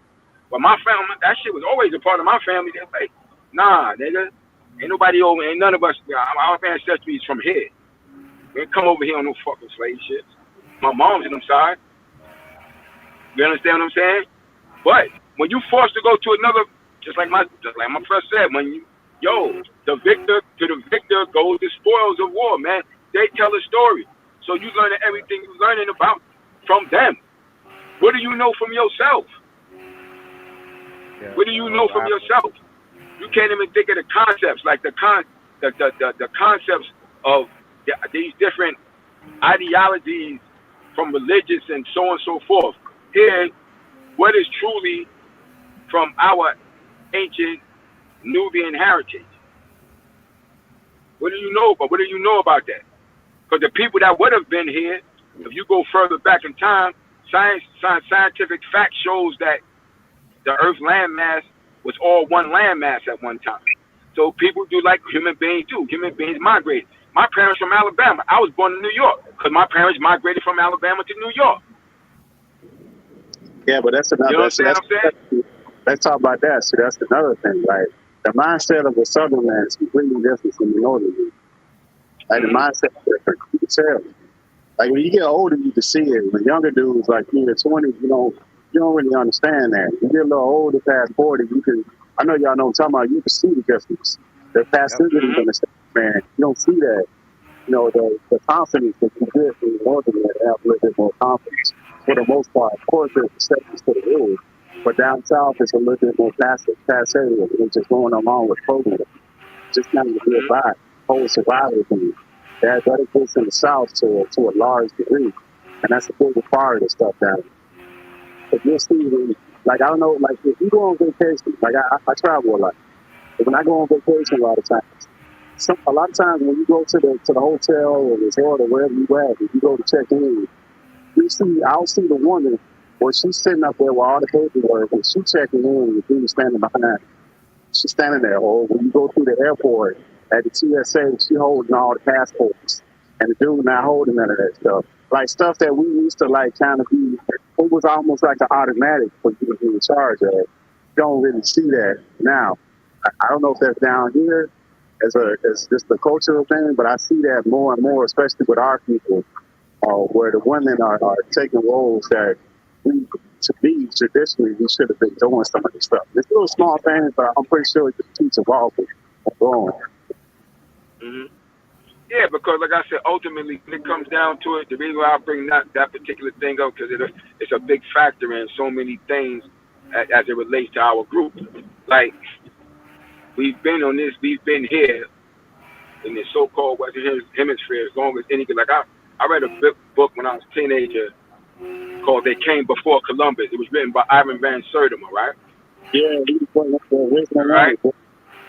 Ivan Van Sertima. They came before Columbus, right? Now that's the Olmec. They're talking about the Olmec statue heads you see. Them clearly with those clearly Negroid or Nubian faces, right? Because we was here already. They were here already. That's scientific fact. You can't argue that shit. I remember I was reading this on paper years ago, back in the late '80s, and they was talking about how these old white scientists at that time were saying, oh well, maybe they were talking about those heads. Well, no, excuse me, it wasn't even that. It was in the '80s when I read this, but it was talking about the fact that when those heads were discovered, that maybe those heads floated. They could have floated over here. How the fuck? Them shits weigh 8 tons apiece. Yeah. They'd hit the water. They would have sunk straight down to the bottom. So it's like everywhere. We left our images where we were. You know, understand what I'm saying? We left our images where we were. We did a debate with that would have been John Henry Clark, if he was a YouTube. We did a debate with some of those Europeans where they did a debate about the history. Now, John Henry Clark comes from the same field as Isaac Van Sertima. He might have actually been around the same time period. So you had those two guys around the same time where they were going back to Africa, getting the actual information to bring it back to us. Yeah, those things that we actually had a couple of debates with some of those people, and you listen to these points and what they're saying, like you say, it just don't make sense. It's still going on now. Still got people going over there, but I think right now you got Anthony Browder, and I can't think it's another brother that go back and forth over there. Anthony Browder, yeah, Anthony Browder. Yeah. That's a good brother right there. Yeah, but they all come from the same tree. Because if you listen to Anthony Browder, he talk about how he used to walk John Henry Clark on the plane before they had TSA. But he still couldn't see. Yeah, you have him. So, yeah, all of them. John Henry Clark, you had Dr. Ben, who I had the privilege of meeting on multiple occasions. Dr. Ben, up here in New York. Yeah. Dr. Ben, Chancellor Williams. Yep. Crazy, Ashwa Crazy, who I met. That's a good brother. That's a good brother right there. Ashwa Crazy. They all, from that circle. Yeah, they all dealt with that information. And dealt with that information. But I just say all I have to say, man. At the end of the day, that's one of the biggest dilemmas when it comes to, us and the things that we got to deal with in that shit. Like, and you can lay claim to that, claim your heritage. Like, that's a big thing. Like, you gotta just know your heritage, man, and If you don't, you can do your research and you can find out more than you think. You know, talk to every older person in your family, man, if you can. And if not, you can still do. There's still other things you could do to research.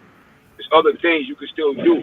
And I don't mean taking them DNA, them fake ass DNA tests either. Them bullshits, them shits either. Them shits can't tell you what you need to know. They can't really tell you what you need to know like that. But it's just what you do.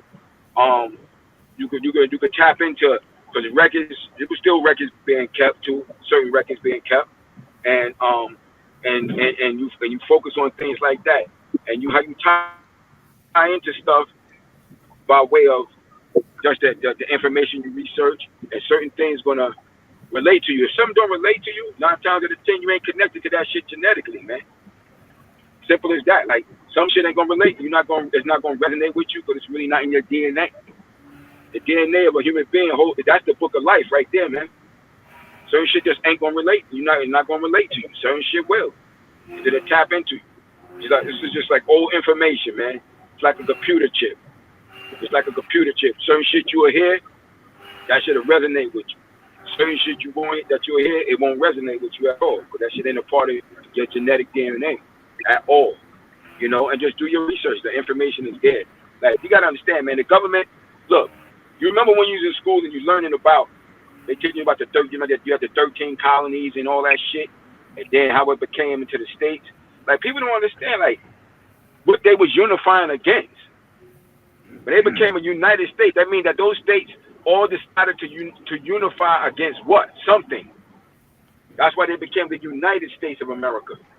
And what they were unifying against was letting these native blacks that was fucking already here, who they now calling Indians and shit, from them to get their goddamn land back. From them getting their land back. They wanted to keep this for themselves. So, we don't stop these motherfuckers. They can get this shit back. We got to keep them from getting this shit back. So we got to unite. We can't be independent colonies no more. We ain't trying to tear this shit up. They won't pay keeping this shit. They didn't pay that. They won't pay no more. Why you think so many of these places got Native American names and shit like that? Why you think of that shit is? They jack this shit, man. And like I said, at the end of the day, you got to. And I see a town called Chillicothe, and then I'm going through a town called Quanah, and they all have Indian pictures on their advertisement when you go into East City. Yo, I came in front, man. There's so much of the stuff that I studied over here. I came in front like, they did an ill fucking job, man, pulling this shit off, man. Yep. I came in front on them like, how you take a whole people, and make these whole people, like, you take a whole nation of people, different tribes of people, and you just like literally just jack their whole shit, like they haven't even know. They got you, they done flipped it to the point where they got you believing so much other things, you can't even verify the reality of shit in your own existence as a human being no more, man. Like, damn. Like, you want to wait. But you got more people, it's comfortable for them now to, I got to face that, just to say that Kobe blaming the white people for everything. And they don't want to deal with the reality. Because I remember when I was a youngster, you remember the guy who used to come by and tell you the family dictionaries, and everybody had a dictionary, their family, whoever, like if your family could afford some dictionaries, that was going to good stuff. So if you look at the dictionaries, you go back and look at the dictionaries now, a lot of the fucking dictionaries had a bunch of bullshit and misinformation, racist information. A lot of shit in there was fucking wrong. Oh, hell yeah. Hell yeah. Hell yeah. You didn't have no internet. That's a Webster dictionary. Look, Webster dictionary. that's an absolute fact.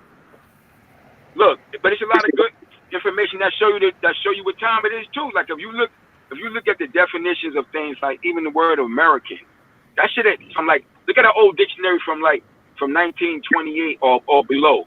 That definition ain't the same like you would see now. Totally different. Totally different than what they call American. They deal with the original copper colored people that they came across here. That's us. Like they have us labeled as black. We're not really black. We shades of brown, copper tone. Like my great grandmother, who I had to dress, she had that copper tone skin. Yep. She had that copper tone looking skin. My great grandmother, my grandmother mom, and she had that look. But look at I'll give you another one. Look at the Middle East, right? It ain't in the middle or nothing. It ain't in shit. But when you see the movies where they made the movies, they're in the middle of Africa with a bunch of white skinned people. Like, how the fuck is that possible? Like, we been getting said that information forever. Like, how the fuck are you in most countries and you got no dark skinned people? Like, but everybody's white. Like, that shit don't even make any sense. What And Richard Pryor say? it's Richard Pryor said they dyed the people's the you know those paintings on the wall. They were black. Yeah. He said that they dyed them red or something like They that. doing that now though. They not. That shit ain't old. They still doing that. When they telling you we trying to preserve them, we cleaning them. No, they lightening them pictures, babe. That's what they doing. They not cleaning them shit. They making them shit lighter. The ones that was darker, they making it lighter. At the bottom line is you can't argue the geography. That shit is North Africa, man. When you say certain people, you think of certain people. I think of Europe, you think of Europeans, you think of white. You think of Asians, you think of Chinese, Korean, Japanese, you think of certain people. When you say Africa, the first group of people you think of is black. First and foremost. Because this shit is set in stone. And they changing that stone, because that South come from Africa. Egypt. They But changed now that they in South trying to Africa. change it. Yeah. Yeah, they trying to change that shit, but What it's already set in stone. Like they changed the name too because that's if where you we even look get that terminology from. Is from Egypt. That's where that Yeah. comes from. Shit being set in stone is coming from Egypt. I mean, pharaohs and all that stuff. A lot of those terminologies, if you go Google a lot of these names, or you go do your look up a dictionary, a lot of those terms like pharaoh, a lot of those things, that's Greek terminology. Greeks came Yeah, that's way, Greek terminology. Yeah, that's way that's out. Greek terminology. Yeah, that's not even Yeah. our But Egypt, changed so much. nah, because even that's all that Pharaoh. stuff You're right. came way. Yeah, that's Greek terminology. Yeah, that's their Because shit. That's not shit. yeah, You don't because even you're right. Because Egypt is a Greek word. That's a Greek word. Egyptos It's a Greek is word. a Greek word. Egyptos is Egyptos, and it means the land of the dark or the burnt faces. And they're not talking about. So clearly, they're not talking about themselves. Oh, Because they not dark. Because they wasn't dark faces, so they can't be talking about themselves. You understand? Look at the Masons. You know, Like the Black Masons. The Masons. Masonry came from Egypt. They had the mystery system. It wasn't called no Masons. Yeah. The Masons came afterward when they took that shit over there. The Greeks took it and they called it Masonry. That's Euro terminology that they took from us. Yeah, but we've been adopting this stuff. We don't even know up from down no more. Right? People don't even know the real history of this shit. And I give you another one. Think about this. Like, if you go to these colleges and you have a lot of these educated people and they pledge to these sororities. Greek fraternities. They Greeks, Greek fraternities. Yeah. Like, you got an all-black college in the Greek fraternity. Like, how the hell that makes sense? When we both all know that the Greeks didn't fuck with us like that. They was the first ones to try to and take that. They didn't fuck with us. But that's that shit trying to fit in, trying to fit into this society over here. But because the proper names of what they call in Egypt now, you got ancient Tamare, Kemet, Tamare. Those are the proper names that would have been called for the people from that particular land. It's not Greek. Like I said, not the Greek terminology, what they call Egypt. Those are the Greek, which is Egypt now, but it's Egyptos, which is from the land of the dark or the burnt or dark faces, right? Now, when this property should have been Tamare, which is one of the names, Kemet, which is actually, because see what happened was, the reason why the Arabs is there now, because they're the last conqueror of that shit. Because you got the Greeks after a very long time, because it took a long time for them to overcome and overtake the ancient Tamarines. It took a long time, very long time, contrary to popular belief. When you say the word Tamare, it's almost sound like the Spanish word Tamara. I think it's Tamara means to Yeah. take. Yeah, but it wasn't no back then. It wasn't no songs and Nah, it wasn't that stuff came yeah, way. Tamare. All that stuff came Yeah, way. Tamare would have been That came way that's later. dealing with yeah, Tamare was Tamare is meaning you got Ta or Ta, which is the ancient deity of creation. Ma is the word Moya, which is water, and Re is the sun. So you got Uh, the deity Re. That's the proper way. The Greeks say Ra. That's when you hear them say Ra, that's a Greek terminology. mm, Because as whites can't pronounce our words properly, so that's why you'll hear a white person they'll say Mohammed Ali with an M-O, but his name is Muhammad. It's M-U. right. It's Muhammad Ali. That's the proper way to say his name. But they'll say Mohammed. Like they'll say, you got Muslim, and they'll say Muslim. They don't pronounce. Their Uh-huh. tongue is different than ours. They don't pronounce. They don't pronounce our words the same. So in ancient Tamare, you have the ancient Egyptian deity, female deity. Her name was Aset, but the Greeks pronounce it as Isis. Hmm. They and their tongue it came out as Isis, but it's the proper way is Aset. That's the proper African Nubian terminology, because they don't speak our words correctly. So when they take our words, they always mispronounce this shit. I So got an example. so yeah. Check. You know the word green, Mhm. Green. They added Mhm. e to the end on some of them, and then guess Yeah. what? It's another way to spell it. Gruen. Green. Mhm. Yeah. So they don't pronounce our words correctly. So Yeah. when you got old ancient words, a lot of these words is ancient. Cause see in Africa, there's a lot of words that have a semblance. Like when you're saying certain names and depending on the tribe, and this goes pretty much across a lot of most of the continent from way back then. Like certain names you'll say, they have a certain particular connotation or meaning connected to it. Like um like the very word, like they'll say a netter or netir. That's the white man interpretation of netar. That's the proper way to say it, but they'll pronounce it. It came out that way. So, and that's pretty much where they even got the word nature from. It's from that shit. So Yeah. what happened is now a lot of this information that's passed is passed through the Arabs, because you had the Greeks. It took a long time. They finally overtook those North Africans, original North Africans, Egyptian people that they call the Egyptian people today. Took a Uh-huh. very long time, but they overtook them. That faggot ass Alexander, who they call Alexander the Great. He finally managed to overtake them after a very long time, thousands of years. And then before that, they had another white group called the Hyksos dynasty, or the the Hyksos dynasty. They got it for a little while, but two brothers, African Nubian brothers, Egyptian men named Amos and Kamos brothers got it back.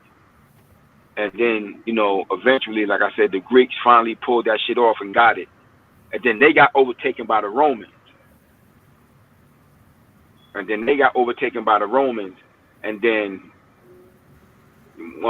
they got overtaken by the Romans. And then um, once they got overtaken by the Romans, once the Romans got overtaken, then you had um, the Arabs. The Arabs, you got like the Ottoman Empire, the Arabs, they overtook, and that's why if you go to Egypt now, it's ruled by Arabs over there.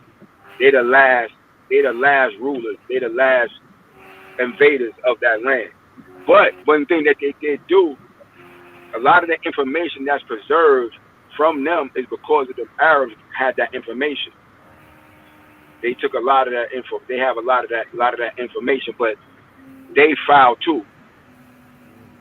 Because for them, all that ancient Egyptian stuff is basically, for them is just it's tourism money. Uh-huh. It's tourism money. Yep. They're making a lot of money off of that shit.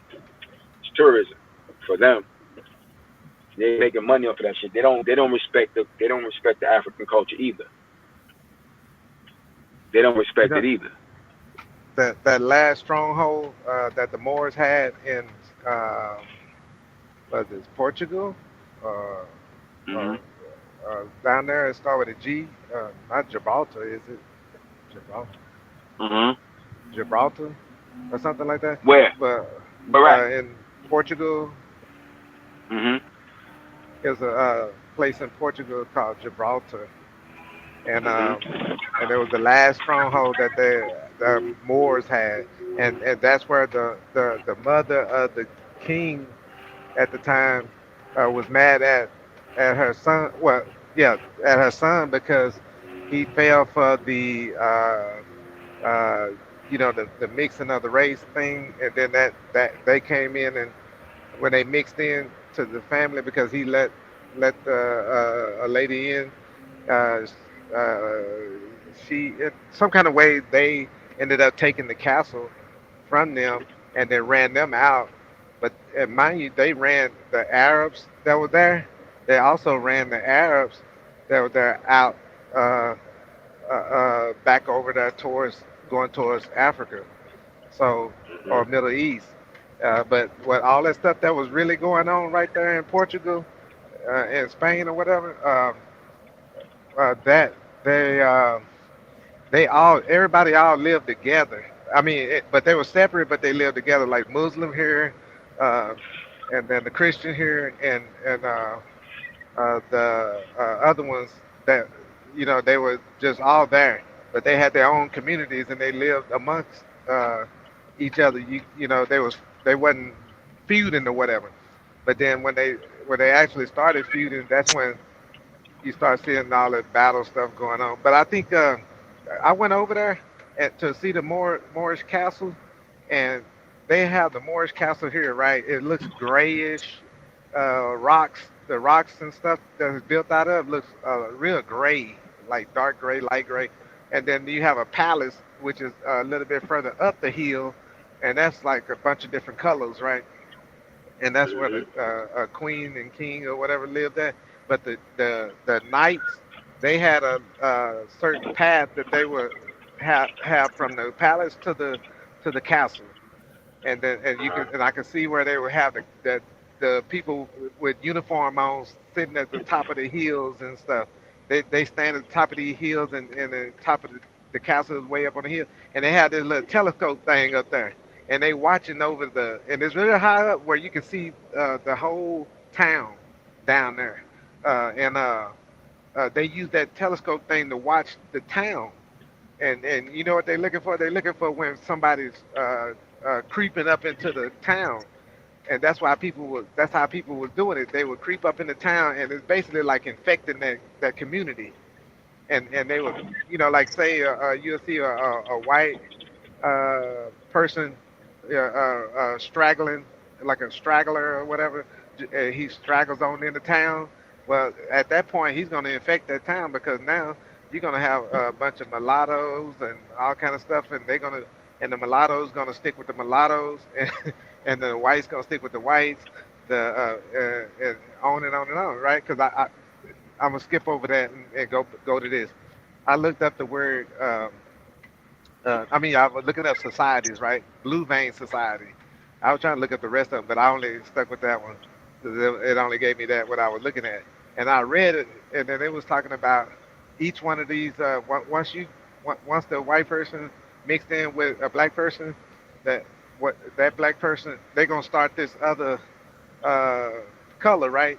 The color thins out, right? So you have light, dark, uh, white, and then dark, and they say each one stuck with the one that got a little whiteness in them. They ended up sticking with that because they didn't want to. The more white they had, the more privileges they had, and they didn't want to lose them privileges. Y'all see that? Yeah, yeah, yeah, man. Yeah, But that's all that shit is, man. Because even with the terminology like the Middle East, that shit ain't real. That's a made up construct shit that they made. That shit ain't yeah, such thing. That shit ain't real. That's some shit they made up. yep. Middle East. That's Artificial. some shit that they made up. Yeah. You know? Yeah. So, like, man, I don't know. Like I said, at the end of the day, you gotta tap in, man. Yeah, tap into who like you you are. said, look in the mirror. Yup. Get tap in, man. Get knowledge of self and kind. That's what you gotta get, your knowledge of self. And like I said, it's you know, our heritage as a people. Because you have to be looking at yourself as a people, not as a color. Like I said, when you live, you really look at all these things. Like I said, none of these names that they labels that they've put in on us, we given ourselves. You know, we've all been given these by our outsiders. You know, and you have to be able to, understand that. I was just telling this to my daughter the other day. Like I said, you gotta understand like that. She at that age now. She dating and this young dude, one of her first little dates and shit. And I guess his aunt, asked her son about heritage. She said she didn't know much. She was like, "But you gotta talk to my pop, 'cause my father do. He know all that shit, you know." And I was like, "Yeah, you gotta understand. Like when you look at other people, it's just something as simple as like if you're talking about any other groups, that's these other groups that are here in this country, like or you don't say like a Chinese man, a Chinese American or somebody like that. Think of somebody like Bruce Lee, Chinese American, who's actually American legally because he was born in San Francisco. But you know, all these other groups got countries attached to them. But when it comes to so-called black man, you're gonna be African American. Africa ain't no country. Africa is a continent with many countries on it. People, even the people that were kidnapped from there was kidnapped from specific countries. You don't just let them bunch you up into one category. Show you how they care in one category. Oh, well, we don't know where the fuck y'all motherfuckers are. We just know we kidnapped some of y'all motherfuckers from Africa. We gonna bunch y'all all into that shit and just call y'all all that. People just let them just jump on that shit. We've even been called after a hairstyle, Afro American. It's a fucking hairstyle, B. And you just accept that shit. Like, nah, man, you ain't calling me what the fuck you want to call me. You gonna call me what I tell you to call me. I don't care what you think I am. I know what I am. And we just always, allow that shit. But like when you go further back, information, certain things like people wasn't accepted like how you see it accepted. It's accepted now. We've been called everything or something. Colored people, Negro, all these different names, man. We ain't give ourselves none of these names here in this society. You letting your captor give you all these names, man. And they took us and lumped us in like the native blacks that was here. They took us and lumped us in to a whole bunch of groups, and they made changes on names and all types of shit, man. Until our identity was totally lost. But some of that stuff was kept orally. Some people know who they are, and then they'll try to make you, because you know who you are, look like you crazy. And you was like, nah, I'm not that. No disrespect to them people, but I ain't that shit. We was, no disrespect to them, but I'm not what you trying to label me as. Label me as that. Yeah, we have an original connected origin, but there is some differences there. And they've done a fabulous job, and that's why I tell them kids, I said, look in the mirror. Look at what do you see? What is the human being that you're seeing? There's a What lot are of you? white What do people. you see? There's a lot of white What do people you ask see? me where am I from, and I said Mhm. right here, and they Mhm. said, nah, where are you from? Mhm. And all I can tell them, I said, man, all I can tell you is right here. I was born right here, Yeah. and It's my one of their family's great from tricks. Louisiana. Yeah. Yeah. So then your people like from over there, those people that's in some places like that, native people, man.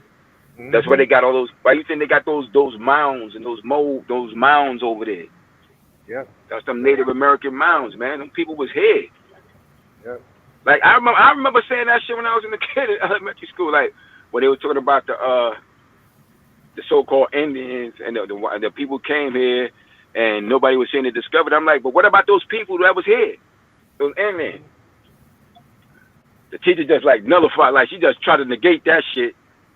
Like, and I'm talking about at the time I was little. I'm thinking about the so-called stereotypical Indian. But she just tried to negate that shit, like go past my question. Yeah. I'm like, what about the like? You just never find the so-called Indians, even when I was looking at from that perspective. I'm like, what about those shit? Because I had already heard my moms and them, and my great grandma, all my uncle Willie and all them saying that shit. Yeah. Remember So I before had Jim already heard that. Crow? So I'm like, what about those people? I'm like, what about those people that was here? Like, y'all ain't Remember how you before?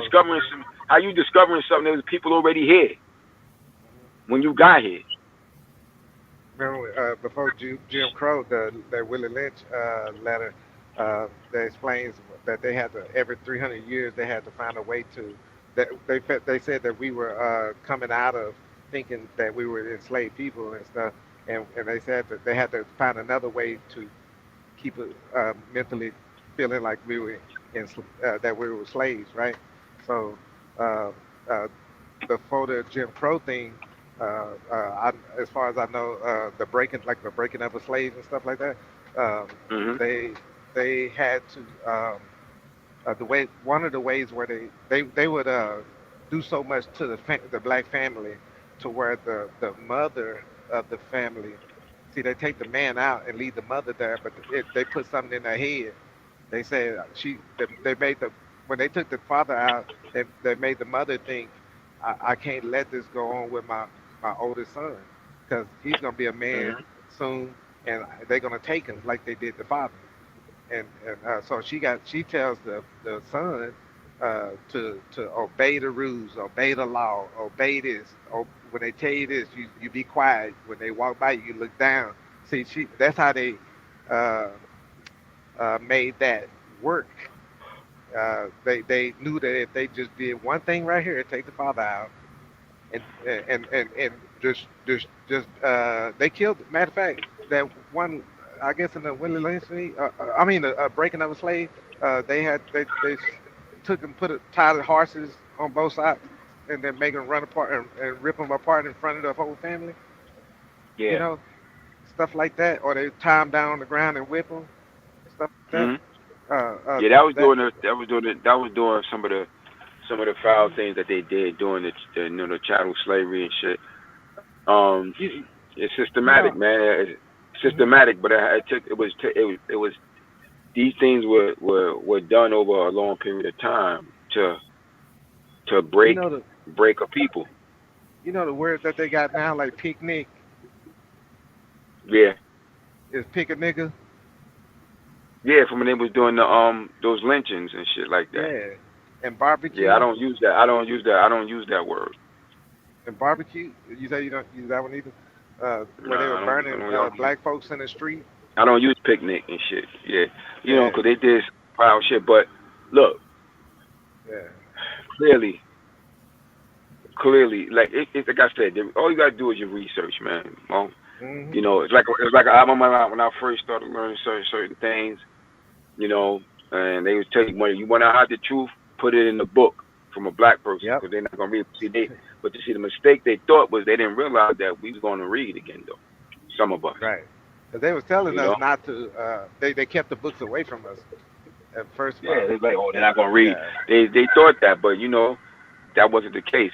And this information, there's things you can research. There's things you can do, like within this system, even though it's diametrically opposed to us, but still, as a people all across this nation, we here. We're a nation within this and within this nation. Exactly. We got over 30 Yep. million, over 30 million so-called. And I'm talking about people that's descended of the native, not the ones who came way after either. I'm talking about descendants of the ones that was already here. Yeah. You You understand? know, And people have to the ask reality themselves, is, yeah, you why gotta, are they yeah, being attacked? You know, yeah, you yeah. have to Why they ask go so yourself. hard? Yeah. Exactly. Because that's part of the reason. Why is because, like I said, they know the fact. They know the truth and matter. They jacked us from this shit here.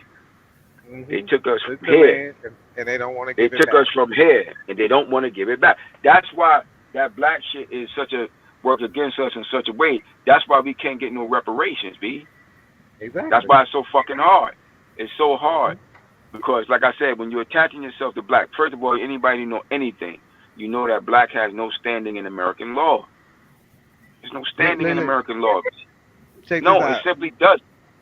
You see Africans, they can come over here and get probably get money. Asians, all the other different groups, right? Except for us, because I'm saying we don't get it, and we here, and then you hear them over there saying we came over here broke, and we survived. Why y'all can't? They point their Yeah, finger, yeah. This but the all whole by thing is design, man. yeah, yeah. I mean, This is all by design. It's a but strategy. we that don't know yet or whatever, we need to ask ourselves, like you say, look in the mirror and everything. But we need to ask ourselves, why are we being attacked by all these groups? Yeah, it's simple, It's man. our land. Look, they had what they wanted. They want this land. You think they want to give all this shit up? Look, I'm gonna keep it a Nah. buck with you. Like, their time is up. They look, every group of people, every dominant group of people on the speed or on the planet Earth have rulership. We had a very long. By the time whites came into power, more than half of human history was over. By the time they came into actual power, more than half of human history was over. There was a 10,000-year unbroken chain of rulership in ancient Tamaray, which is now called Egypt at one point, before that shit got taken over. So, and there are many other great empires, both in the continent that is now known as Africa and Asia, that existed way before that shit, before whites came into power. Whites been ruling, realistically speaking, if you're going according to, I guess, I try to stick with things that people are more familiar with, and so many people is, because they even do it like America's Judeo-Christian society. Realistically speaking, you got to give them, give or take, 6,000 years. Should I give them 10? But it's generally, you want to generally say 6,000 years they've been ruling. They don't have rulership. They shit is up, V. They shit ended in 2000. You can see it if you. For those who got eyes, you can see, man. They came to rulership under 4000 BC. They shit ended in 2000 AD. That's 6,000, man. Yeah. How do you know that? Just look. Look at America. America is the greatest shit in terms of their empire. You know? What European society has ever lasted more than 500 years? None. Their greatest shit was Rome, and it didn't last that long. Right. That was the greatest white empire to date, was Rome, prior to America.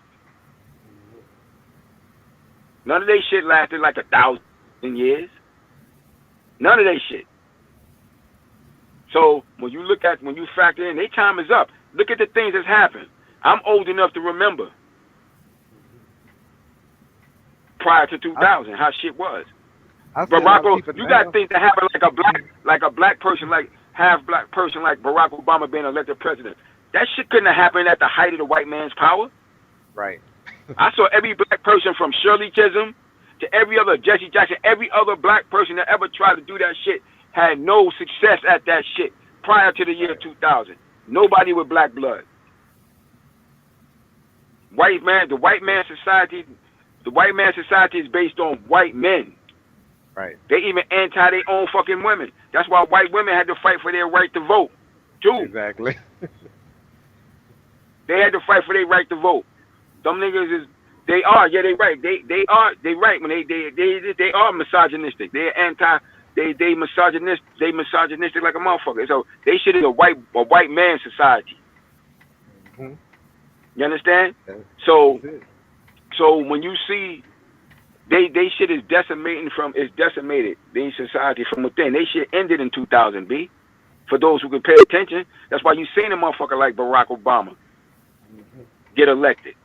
Now, right now, you got this last motherfucker who was president, Trump. Trump ain't no politician. Trump just had a show on three and a half or so years prior to getting elected. I'm from New York, yo. Trump from New York. Trump wasn't no governor. Trump wasn't no mayor. He wasn't even an assemblyman. He was none of that shit. Right. And that motherfucker became the president. They shit is decimated, yo. They don't have the control that they once had. Because there was a time, 1960s, Donald Trump could have never been the fucking president. The political structure, the way the white man shit was tight like that, he wouldn't have got through. He was no way he getting through that shit. He wouldn't no way you getting through that shit. Right now, who's the vice president of the United States of America? A lady. That shit would, yo, they anti-woman here in America, B. Them white motherfuckers is anti that shit.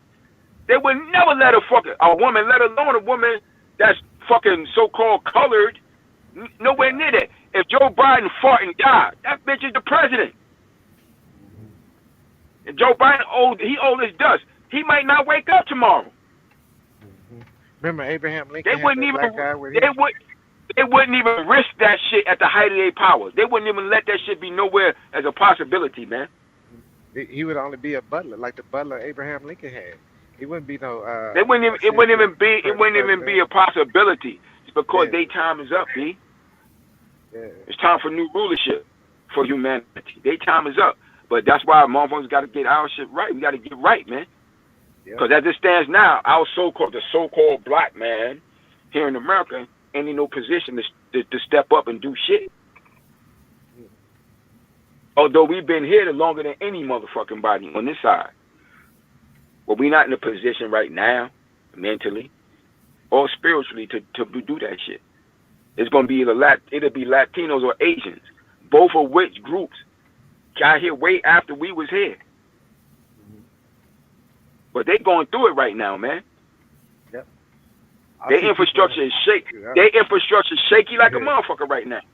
Yeah, I be seeing people in the streets training at night. With They like shit they shaky doing as a some motherfucker right survival. now. They doing Look, some kind of look at this. You survival look at the tactics. politicians. If you look at the politics, you see they even got this. Even with the talk of Donald Trump running again, the Republican Party is so fucking weak. He shouldn't even be talked about as running again. Mm-hmm. They don't got nobody in their fucking system because their infrastructure is decimated.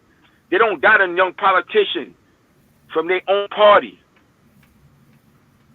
who they can talk about to build up to take this motherfucker out. Mm-hmm. He shouldn't even be talked about as a possibility of being the fucking president, of running again. But they structure is so, their empire is done, kids. The empire is done. They decimate. That's why they so worried about their numbers dwindling and all this and that. Exactly. That's why they all worried about this shit. Their numbers dwindling and they reversing this and that. And that shit ain't just about they numbers falling like that. They trying to keep some. They got to try to show some level of we still got some control of this shit. Cause we losing total control of everything right now, and it's becoming more and more obvious. More and more obvious. So they got to try to find a way. We got to do things. We got to do all types of shit. They trying and when a person is like any desperate person, they latch on and do things that seem to be abnormal. They desperate. But the point about it is as it relates to us, what are we going to do? What are you going to really do? What are you going to really do about it? Because if they get out of the position, it's going to be next. Who's next up on deck? Are we ready to be next up on deck? As it stands now, nah. It's real things happening. At some point, you got to stand up and take responsibility as a people. You want to be respected as a people, you have to make people respect you. They're not going to just give it to you. You can't just complain. You got to do something. Yeah, you got to step up and really do something, shit, yo. At the end of the day, because there's things that's clearly happening, all across the country. When we was talking earlier about the video, I was more like, when are we gonna come to a common ground? You know what I'm saying? Because I'm at a point where. What video? What video are you talking about? You talking about with the girl and the guy? The girl. Yeah, the girl and the guy. Yeah. McDonald's food and the kids and stuff. The Yeah, yeah, yeah, I yeah. was like, when we gonna come to a common ground? That's what I was trying to figure out because the young lady had something to say, and the men in the group had something to say. At the same time, it seemed like nobody wasn't budging, and you brought up being human, and which is you know natural. Everybody got that natural feeling. I'm gonna take care of everything, and Nah. uh, We used to have that. We used to have that because right now the state of mind, we don't care for one another. That's why I brought that shit up. okay. We don't care for one another properly as anymore like we used to. You know why? Because going through the civil rights, which I was born in the end of that shit in the '60s, that civil rights movement in the black community gave blacks in America a false sense of success when they really didn't accomplish shit. It Right, I gave them a remember false that. sense of Yeah. success because it made us believe we achieved some shit when we really didn't. Ain't no real Right. revolution fought for the right to sit, like Malcolm said, the right for to sit next to a white man on the toilet to take a shit. That ain't no freedom. Right. You ain't accomplished shit. And because things, but integration made things lax. So since shit ain't as hard, because there was a time when in America, whether you was a black PhD like Martin Luther King or somebody who only had a third grade education, they treated you the same.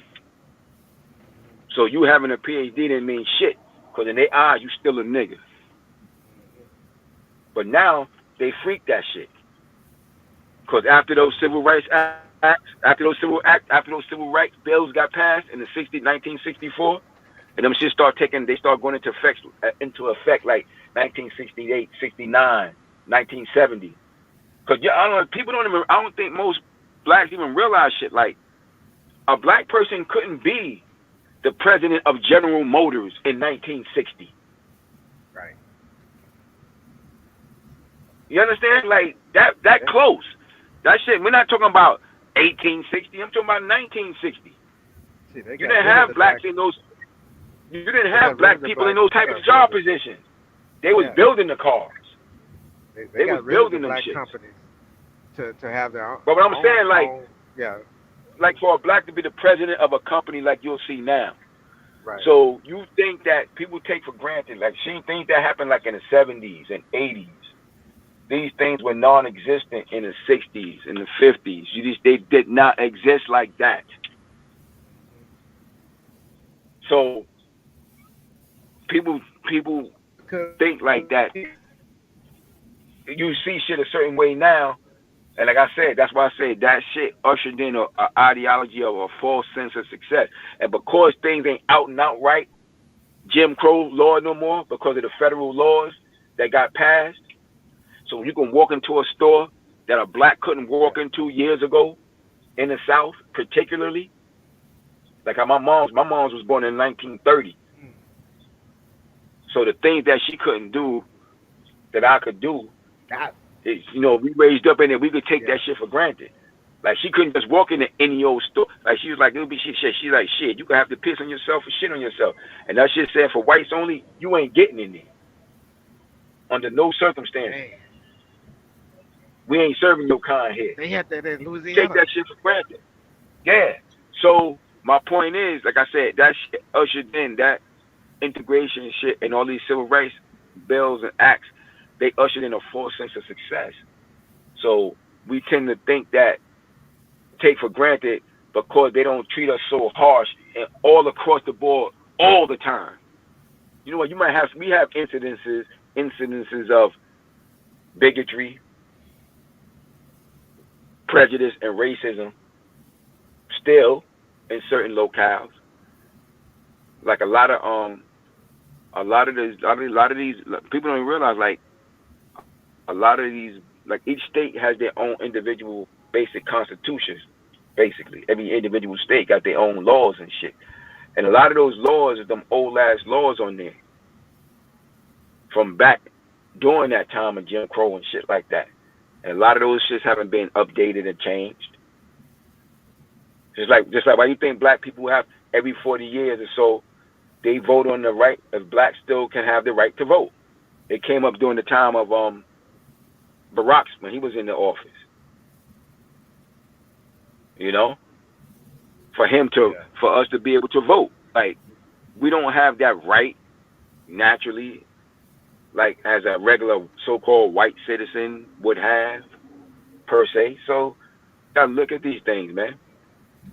Like gotta look at all these things and how they factor into the daily life of us as a people and what are we really doing. We're not galvanized. Why? We're not galvanized because, like I said, that false sense of success, and they lack that real hard Jim Crow laws that used to be on us, so we can do things that we once could not do.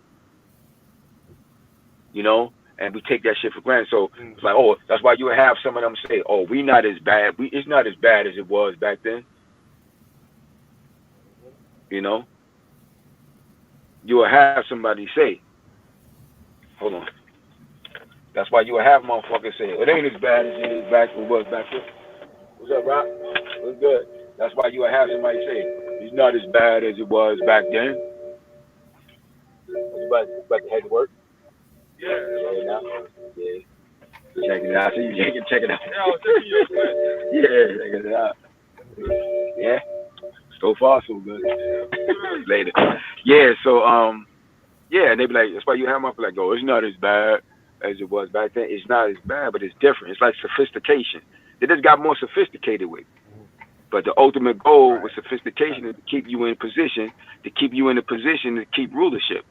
It's just more sophisticated, but it's still nevertheless. Yeah. Joe Madison called it sophisticated. Jim Crow Esquire. Yeah, exactly. It went from They just got slicker with it. Jim Crow Esquire. Put a suit on. But they're not. But it's not better. It's not really better in that way because they still want to keep the upper hand. Because they just gonna figure, all right, well, you're gonna force me to do this. I'm still gonna find a way to make the shit work for me. So you're gonna force me to let these as they would say, niggers into my restaurant. Okay. Mm-hmm. I'm gonna let them come in, but I can make money off of them. Thus, most of the black businesses that existed, where most of the black patrons was going, ended up going out of business. So that money that used to go to them now goes all to those white restaurants and things like that. Like people don't understand how that shit affected, how it really affected the economics of our people here in this country. That's why you have other groups that came here way after us that are doing better. That's why you can go to any big city and see a Chinatown wherever you go. You understand? And things like that. So at the end of the day, so much damage has been done, you know, psychologically to our people. And you brought up a good question and point earlier when you asked, why are they going so hard against our particular group here? Why? Yeah. Because like I told you, when they became the United States, what did they unite? People never ask that question. What did they unite against keeping? They wanted to keep this whole shit that they took, man. They ain't trying to get us up. They wasn't trying. They was like, we want to find a way. We got to stick together. So these groups can't come against us and get this shit back. Right. You understand? Uh-huh. And in less than 300 years, look what America has become. Uh-huh. America ain't old as a country, as an organized country like 1776. America ain't old like that. America ain't like China or some shit like China, which is like thousands of years old. Yeah. In the 700s. It ain't old like that. When Moors were over there in Spain. Yeah, see. It ain't old like that. I wanted to bring this up right here. Somebody keep doing this, and I keep seeing it everywhere on certain people's cars, right? What? It's a triangle with a circle inside of it and a line going straight down through the middle. On people's cars? You said on people's cars? Oh.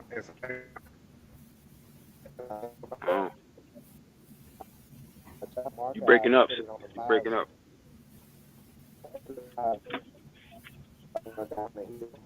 I'm coming back up the hill now. Can you hear me now? Yeah, try What to about talk now now? because you was breaking up. Yeah, go ahead, try. Okay. I Uh, can hear you a little bit. somebody's putting somebody's using a marker, putting it on the visor of every truck at the temperature. Oh, word. And but I see it on people's cars, and I looked it up piece by Mhm. piece. That one line, that circle means infinity, you know, and Mhm. that line going down the middle. Huh? Uh-oh. What about now? Hold on. Okay, what about now? Yeah. Nah, Okay, you're not yeah, that. echoing now. It's not making that sound now. That echoing That sound. that It's was not. me. That was me. Oh, It's not but making that something sound. That something echo. that triangle is the cloak. That means the cloak, which is that hood they put on the head, and Uh huh. and uh, and that line going down the middle. One of something means infinity, but the line going down the middle is like I looked that up and it's you know the Potter's. I think it's the Potter's house or something. The Potter's that cartoon or whatever. Potter, Harry Potter. Harry Potter. Yeah. Yeah, okay. It's gonna describe stuff like as if it was a symbol for that movie. So Oh, that okay. that that line going down the middle You breaking up. that come from. Okay, I'm going down the Yeah, you hill. was breaking up again. Yeah. What about now? Getting You better? sound better now. Try to talk now. Okay, that stick is called elder is an elderwood, and that has a meaning to it too. And there's a little tail on the end of it. It comes from one of them horse dragons, and the tail of the horse dragon is supposed to mean something too. But if I can get everybody to look that up, what that triangle with a circle in it and a line down the middle. When I looked it up, that's what I got out of it. But I think it means something deeper. Hey, Picasso sound real low, man. It's real low. Yeah, all of a sudden, right?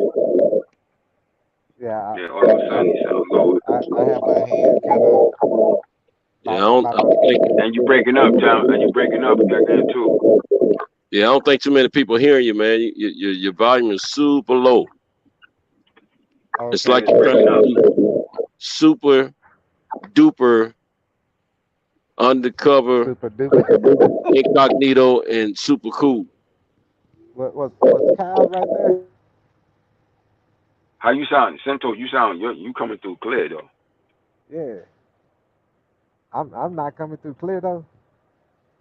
Now you sounding better because you was sounding bad for a while. Oh, yeah, I can hear a little feedback on this end too. But Santos came out clear.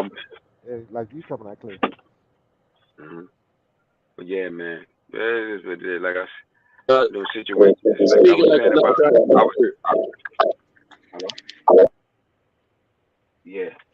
I don't know. I don't know. Somebody might just making it have a little feedback, but. But I say all that to say, man, because we done had these discussions on numerous occasions. Like as far as that video, like when you bring up the video a little while ago, like my point I'm just making is like it seems like everybody overlooking the fact of yeah, you gonna take care of your kid and all this and that. But like to me, when I see that, it's just that just black motherfuckers finding a way because we done got so fucked up being here in America, motherfuckers don't care about each other. That's what I see when Yeah, I see that video. You don't care. Like they done made us hateful as fuck. We used to really care about each other. Oh, that ain't my responsibility. Yes, it is, nigga, because you was fucking that girl when you knew she had kids. exactly. You know, but black Right. motherfuckers are so fucked up in the head now, cause like we got the white mind, cause them some hateful motherfuckers. Like they don't want you to. You don't care. Like you don't fucking care. Like we all in the same fucking boat, yo. Mhm. We in the same boat. You understand? At the end of the day, so like Kyle was right about that. Them kids don't know about that shit. And if you're a black person in America, I don't give a fuck how ignorant you are. There are things that in this system that we all have to fight against, no matter how good you try to be. You understand what I'm saying? Yep. You know, shit. I grew up in an era where like all these shows y'all see now, like them black shows, Sanford and Son, the Jeffersons, what's happening, all that shit. I grew up in the era when all them shit started. I was alive before all them shits wasn't even coming on black TV like that. It's like That one was real motherfucker life. like Flip Wilson. Like Flip Wilson, the comedian, had a show. It was like You know? revolutionary. Yeah. So like when I see that, yeah, that the reason why that brother was behaving like that shit probably because, you know, him and that girl still ain't getting along. That's some shit between them for him to even think like that. Like for a guy to be thinking like that, oh, I'm just buying for my shit. That's because he got a problem with that girl. But them kids ain't got nothing to do with that shit. Like I agree with what the sister said. It'd have been better for him to if he feel that way, pick your kid up, take your kid out, feed him, bring him back. Yep. You understand what I'm saying? Because I heard the girl clearly say, "Man, look, you knew the situation when you got with me, man." Yeah. She had kids when you got. She had them other 2 kids when he got with her. You understand what I'm saying? So Kyle was right with that shit. You breed jealousy and contempt and shit like that. What he gonna do? Sit around his other siblings eating food and they sitting there looking at him stupid? And you gonna put and then what you gonna do? You're gonna put the kid in a situation that he don't deserve to be in. You heard me say chop that burger up and give each one of them a piece, because that's Yeah. what's going. Now You know. what she could have did now, but I can understand. I guess I can kind of understand it to a degree. As a mom, she feeling away because mothers gonna have a different attachment to their kids than men do. Shit, I know, and I don't care what nobody's saying. No man gonna tell me he gonna love his kid the way their mother do. You cannot. Shit, I delivered my last fucking daughter. I delivered my last kid, man. Yeah. And I know I love my daughter to death, to life. But I know I ain't gonna feel the way same way about her than her mom who had her in her for them months, them 9 goddamn months. It ain't the same. Me and Cintos was talking about this last night. Like I have it's a situation like one of my aunts, one of my cousins was base head, nigga was wilding, stealing shit, all of it. Everybody was like, yo, give up on this nigga, get rid of this nigga. She wasn't doing that shit. She wasn't gonna give up on her kid. Now he doing good now. It's a good thing she didn't listen to us. Right. Yeah. You understand? But that mother shit wouldn't allow her to. We was like, fuck that nigga, forget about him, man. That nigga's a fiend, man. He's stealing everything and forget about him. He's doing great right now. And he been doing great for years. Because she ain't give up on him. You know? Exactly. That like me and Cynthia was talking about. Mama, you seen Mama Jungle Fever? Remember Gator? Yeah, Mama, I made a jazz just for you. I'll do it. But you see how the mother was still lovey-dovey. But with the father was like, Ozzie Davis ass was like, fuck that. And he popped him. Wow. See, the mother was crying hysterically. That was her baby. She carried that motherfucker. That's what it is, man. So that's why that woman was acting like that. That's why she was behaving in that manner. You know? It's a different type of rage. A woman has a different type of connection to their kids than a man could ever have. Point blank. And I'm not saying that you can't love your kids, because I love my kids. But I know I ain't carry them motherfuckers in my body. I wanted for no months. Right. I wanted to add this. Feel them kicking inside of me. I don't know none of that shit. You know? So it ain't the same. So yeah, she gonna wild out. And 100%. As a man, you gotta be able to understand that shit. You gotta be able to understand that. You're 100%. Because you know, I was just about to elaborate on that very part of the topic. Is the fact that, you know, women have a biological attachment literally to the children before they even see life in this world. That's right. And we as men, we don't have that. So You don't. we like you said, we can't relate to what it feels like to know what another living organism is like kicking inside of you, moving around. We don't know what that is. We don't know what it Don't. is to have a living organism inside of you to depend on you to feed it. We don't know Everything. all that. Now we can say that we can love our child just as much as the mother, but it's not the same. Not the same. Because, hey, I like don't you were care what talking nobody about, say. I just thought about it. You know, I didn't think about it last night when you and I was talking, but I just thought about it. My mother never gave up on my sister. My sister was out there, man, for years. You know, getting high, and Mm-hmm. then she down, then she get high, then she kind of. My mother, even though the relationship was toxic, she never gave up on my sister, man.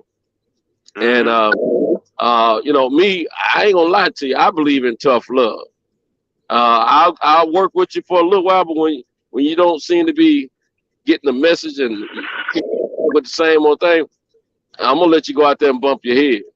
That's just, Yeah. you know, I believe and how I feel. It don't change the love I have for you.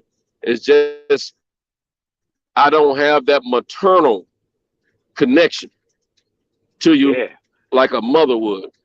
Now, when it comes That's a down to the different thing. paternal part, yes, I can relate to it. Yeah. And Yep. what that brother did with the food for his kid, legally he wasn't wrong, but Yeah. morally he was. Yeah. And Yeah. so Exactly. morally hey, if you go do for all, that's the way we all were taught in our community as black people, because we are people of harmony and love naturally, and Yeah. we are taught Cause we don't do for care.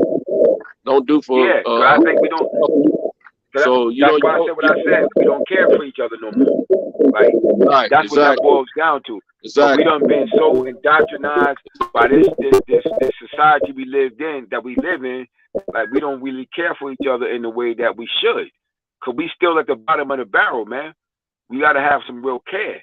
We gotta learn to care. That's like my spiritual teachers always say. You say y'all problem is y'all don't care for each other, man.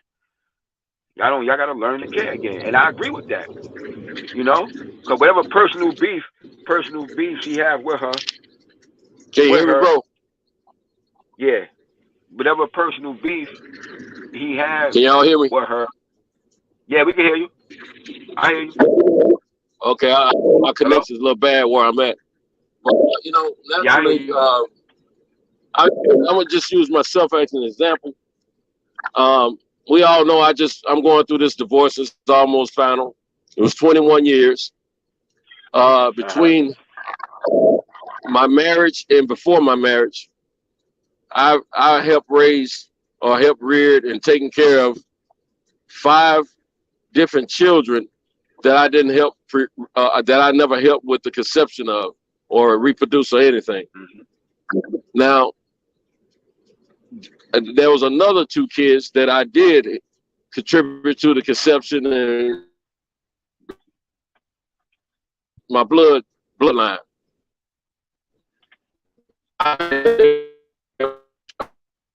You breaking up, Cinto. You starting to break up. Okay. Try it now.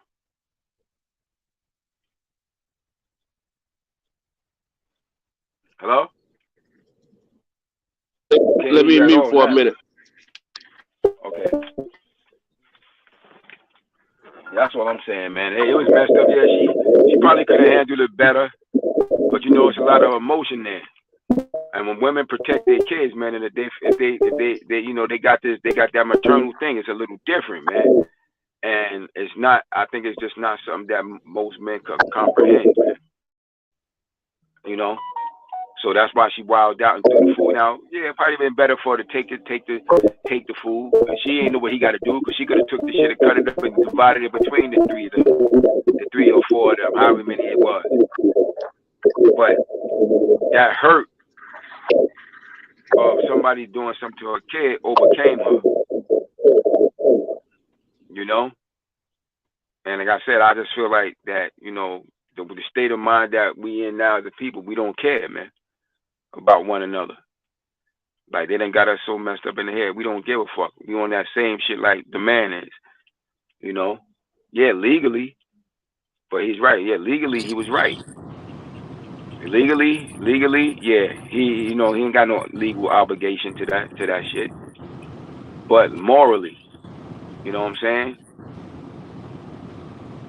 Morally, That that you have to have some kind of human compassion, man. Especially like I don't know, man. I got like I said, for the situation that we exist in as a people, you know, that shit is paramount to me. Like I probably won't live to see the end of this shit, but I'm like, yo, like I'm gonna do my best to help. Like I treat anybody else kids just like if they was mine, man. Like if I'm in a certain situation.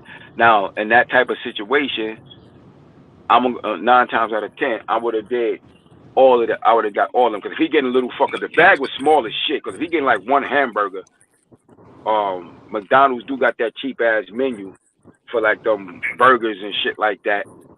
You know, shit, you can spend $5-6 and get a couple of them, yo, you couple could of have got burgers. 2 nuggets for $5, bro. Yeah, facts. Yeah, Look, man. At the end of the day, yeah. he could have. Well, let me say this. We're taught to, to that a village raised a family. I mean, raise the children in the community. Okay, and we Yep. need to get back to that. But at the same time, It used to I be know like that. some people feel like the sister may have done something to the cat, in which very well may be so, because it happens a lot, and domestic misunderstandings when it come down to man and woman in our community, at least we know that, and some spitefulness come into play, which is also a form of immaturity, because at the end of the day, we are to make sure those kids, no matter whose kids they are, we are to make sure they're okay. And so, if a dude is with a chick, if he's a real dude, and she has other kids that are not part of his litter, bloodline, we're speaking, he usually is going to step up and be a real dude and look out for them. Now, when you're not in that relationship, a lot of times you're not going to go in front of those kids with something for your child, unless some things may have taken place where they don't get along too well, as far as the adults I'm speaking of. But that doesn't make it right, because those children are innocent at the end of the day. They didn't do anything to the dad. They didn't cause the problem, and they didn't tell the mom to treat the dad bad. So, morally, he should have did, what was bad. If he didn't want to get them McDonald's like he got his son, he could have went to the store. If he wanted to get back at the sister, but not neglect the kids, he could have went to the store, bought a few little things, you dig, and took it to the crib and say, hey, they hungry? Well, you gonna cook and feed them. You dig what I'm saying? He could have done that. That kind of could have gave him a little bit of personal satisfaction that he made to help him cook. You know what I'm saying?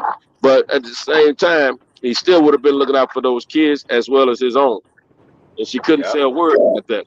But, a lot of times in our relationships, when one is mad at the other for breakup reasons, we tend to do some stuff to each other spitefully. Like I said, I personally have raised and reared and taken care of a lot of children in my lifetime as an adult, and I don't regret any of it.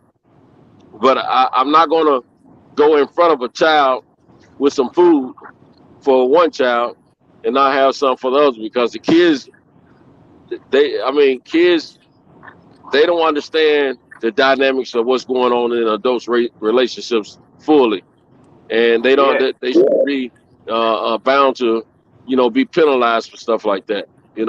So I understand the brother's actions, but he got to understand. The brother got to think about the fact of the other kids, how it affects them mentally. Yeah, it was clearly something going on between the mother and the father. Absolutely.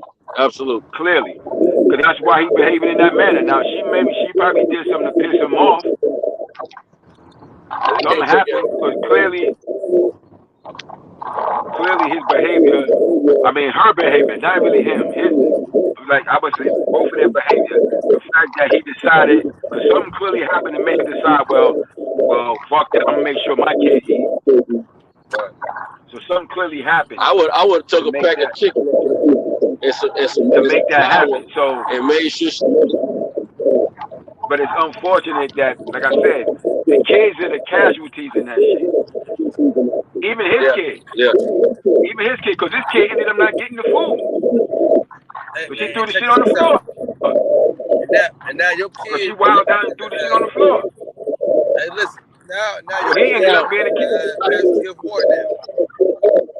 Yeah, he didn't even get nothing either. You know, You know, so let me tell you something. I had a talk with my son's mother. You know, I told you I've been, her and I, we've been getting along pretty great. We have always got along. This relationship just rekindled as far as getting along, no, nothing else. This past, just May, you know what I'm saying? I spent a lot of time with my blood grandkids, which had me in for several years because of the toxicness of the relationship that we developed over the years. And unfortunately, who's grandkids? So, you know, you're breaking up, Cinco. make sure my grandkids understand thing. Yeah. We did so much negative stuff to each other, you know, You breaking up. I can't really hear him.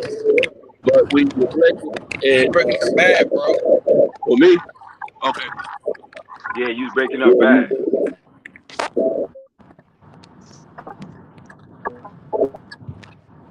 Yeah. Yeah. I looked at the entertainment both sides. I said that it was meditated. She was trying to trap him. She got the camera ready and everything. She like, watch this and so on. But at the same time, when she confronted him, she said that she knew that she didn't have any food. She ran out of food stamps for the last 2 days or something like that. Uh, or she gonna get food stamps in the next 2 days. And she said that, and the part on him, I said, yeah, you don't bring no food, and then just say I'm gonna drop it off like this, or give it to my kid, and in front of the other kid, uh, take that kid out of the situation.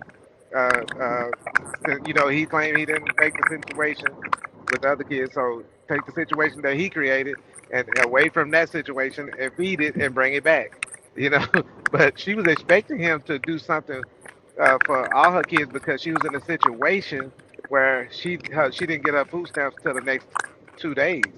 So she was expecting him to step up, one of those daddies to step up. Hey, especially if you still hitting that pussy. Yeah, he was probably still hitting it. Now you just took the words right out of my mouth. We know what it is. She don't stop That was in giving your dudes mouth. coochie. Dude said, "Bunch, I'm feeding mine," and that's it.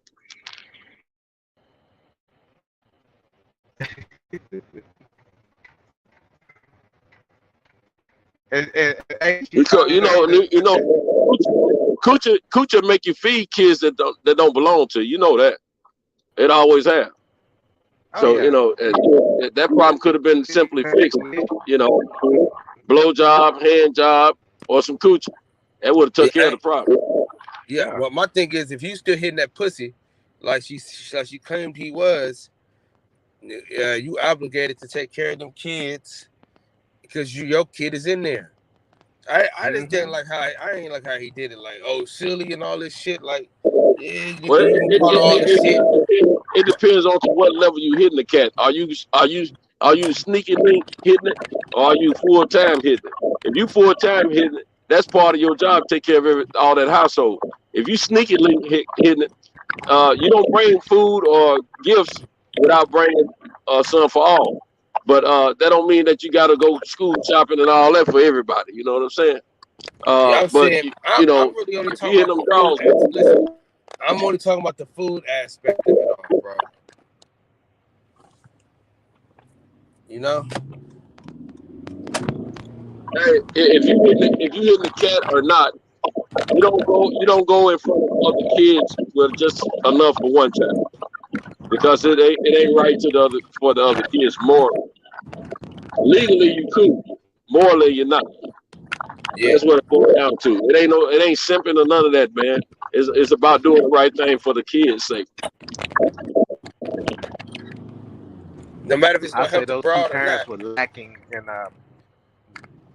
mm, yeah, I say them two parents were lacking in parenting skills. So I Go fought find both of them. this topic make me want to go find some females got some kids. Then they a little hungry or something like that, and it might be my new angle, man. I might just start taking a bag of McDonald's over there and just knock their mom off later on. You see what I'm saying? That's how I get repaid. I just thought about that. Right, that get that get the keep them receipts. That's the write off. Hey, just make sure you got the app. If you got the app, it's gonna get it I don't need that at all. Like, I need to pound that coochie, and that'd be enough. That'd be enough vision for me. Hey, did you hear what I said though? Make sure you got the app.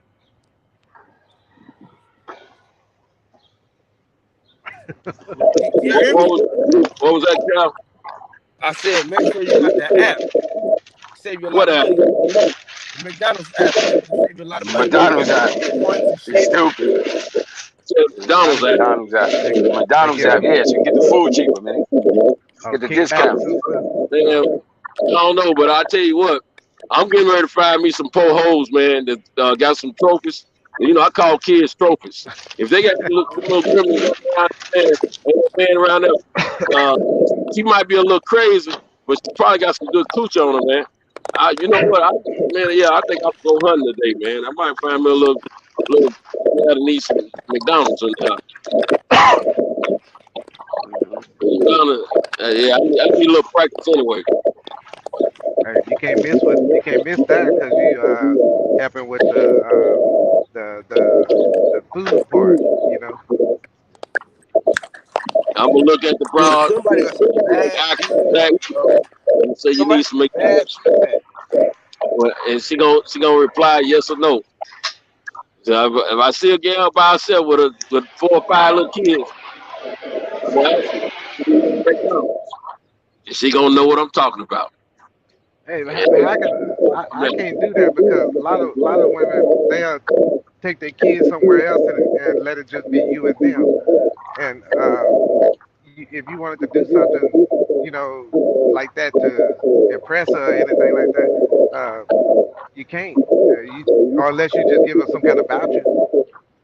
man, you talking too serious. I ain't trying to impress nobody. I'm just trying to hit the skins.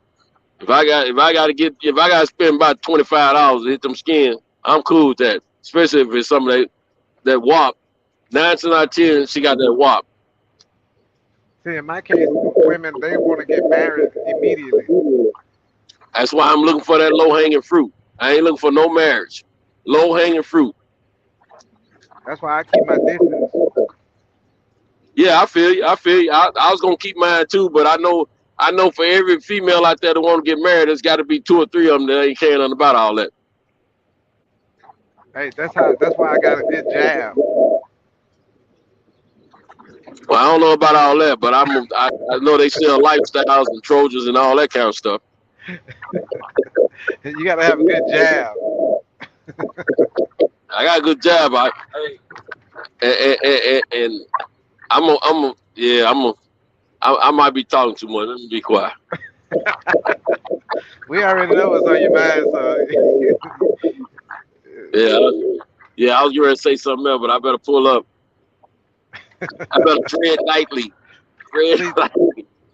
see that's good parenting skills. You already know you looked ahead and saw that the effects of what you were gonna say were gonna be tremendous to the chat. Right. I'm getting ready to low crawl up on some cat in about 3 weeks. I'm gonna start low crawling up on some cat, man. You know, cats are like stealth, so you're gonna have to be real stealth creeping up on the cat.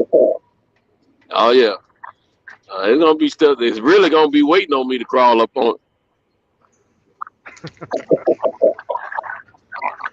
Have you some cat food? It'll be purring already. Okay. Yeah, I'm gonna go. I might step it up instead of getting McDonald's. Man, I know them kids like McDonald's. I might go and get them something like Zaxby's and Captain D's and all that. So they come talking crazy. I was like, look here, I spent $30 or $40 on your children. I spent $30 or $40 feeding them some Captain D. You know, Captain D got expensive now. They ain't cheap like they used to be. You know what I do? Hey, back. I get a chicken and I tell her put the chicken in the stove and chop it up and everything, and do whatever she do with it. And I go over there and I make some taco shells. You can make about 30 out of one big pot. You can make about 30, 40 tacos. Yeah. Okay. Hey, It's got in the house. you can go to Sam's, them big casserole dishes. Y'all got some bad feedback, bro. It is bad. Hey, That's me, man. Cal, That's me, prob. I'm gonna Yeah, did you leave get a out chance because to every look at time that thing I gave you about that refinance in the car? when I say something, do Okay, it great. make that noise? Okay, that was Centos. Yeah, that was Okay. Cinto. Whew, I thought that was me. I was Okay, like, great, damn. great. Let me log out and log back or something. Cause damn. Because if it's legit, I'll definitely mess with it. Shit, that shit gonna save me Yeah. people. Yeah, me. I want to get For that sure. McDonald's app.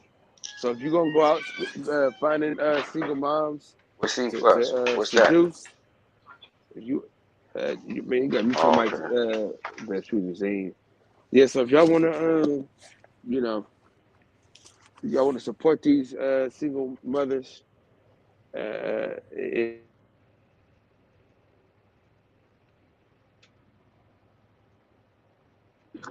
In about 3 weeks, my new social media profile is gonna say I'm gonna have a solo photo of myself, and it's gonna say I'm buying McDonald's.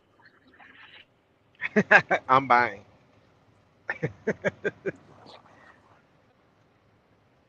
Yeah. hey, what Corey Holcomb saying? They're tapping to Walmart, get them some stuff for their kids. hmm Hey, Damn, fellas, just like I gotta jump off, fellas. I gotta do some business. You know, it's after 6 a.m. This is time where I gotta socialize with some other folks. that old man. I gotta Yeah. keep it wet. I gotta keep it wet. You know what I mean? You ain't the only one, cause my lady just hit me on my phone, on my other phone right now. So I'm about Oh to shit! bid you good fellas adieu, as they say.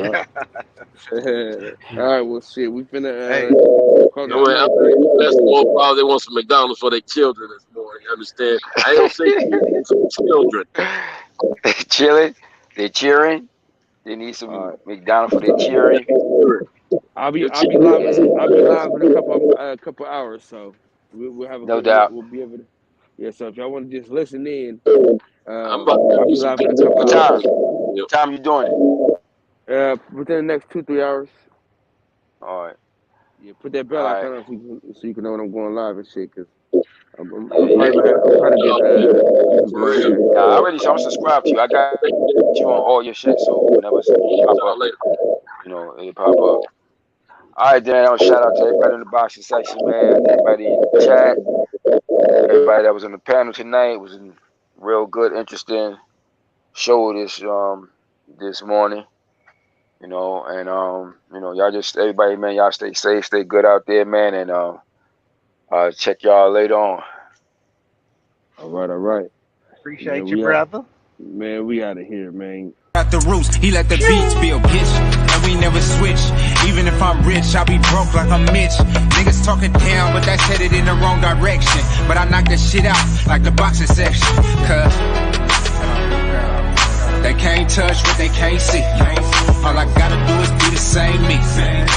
All I gotta do is keep it G. Always be the same me.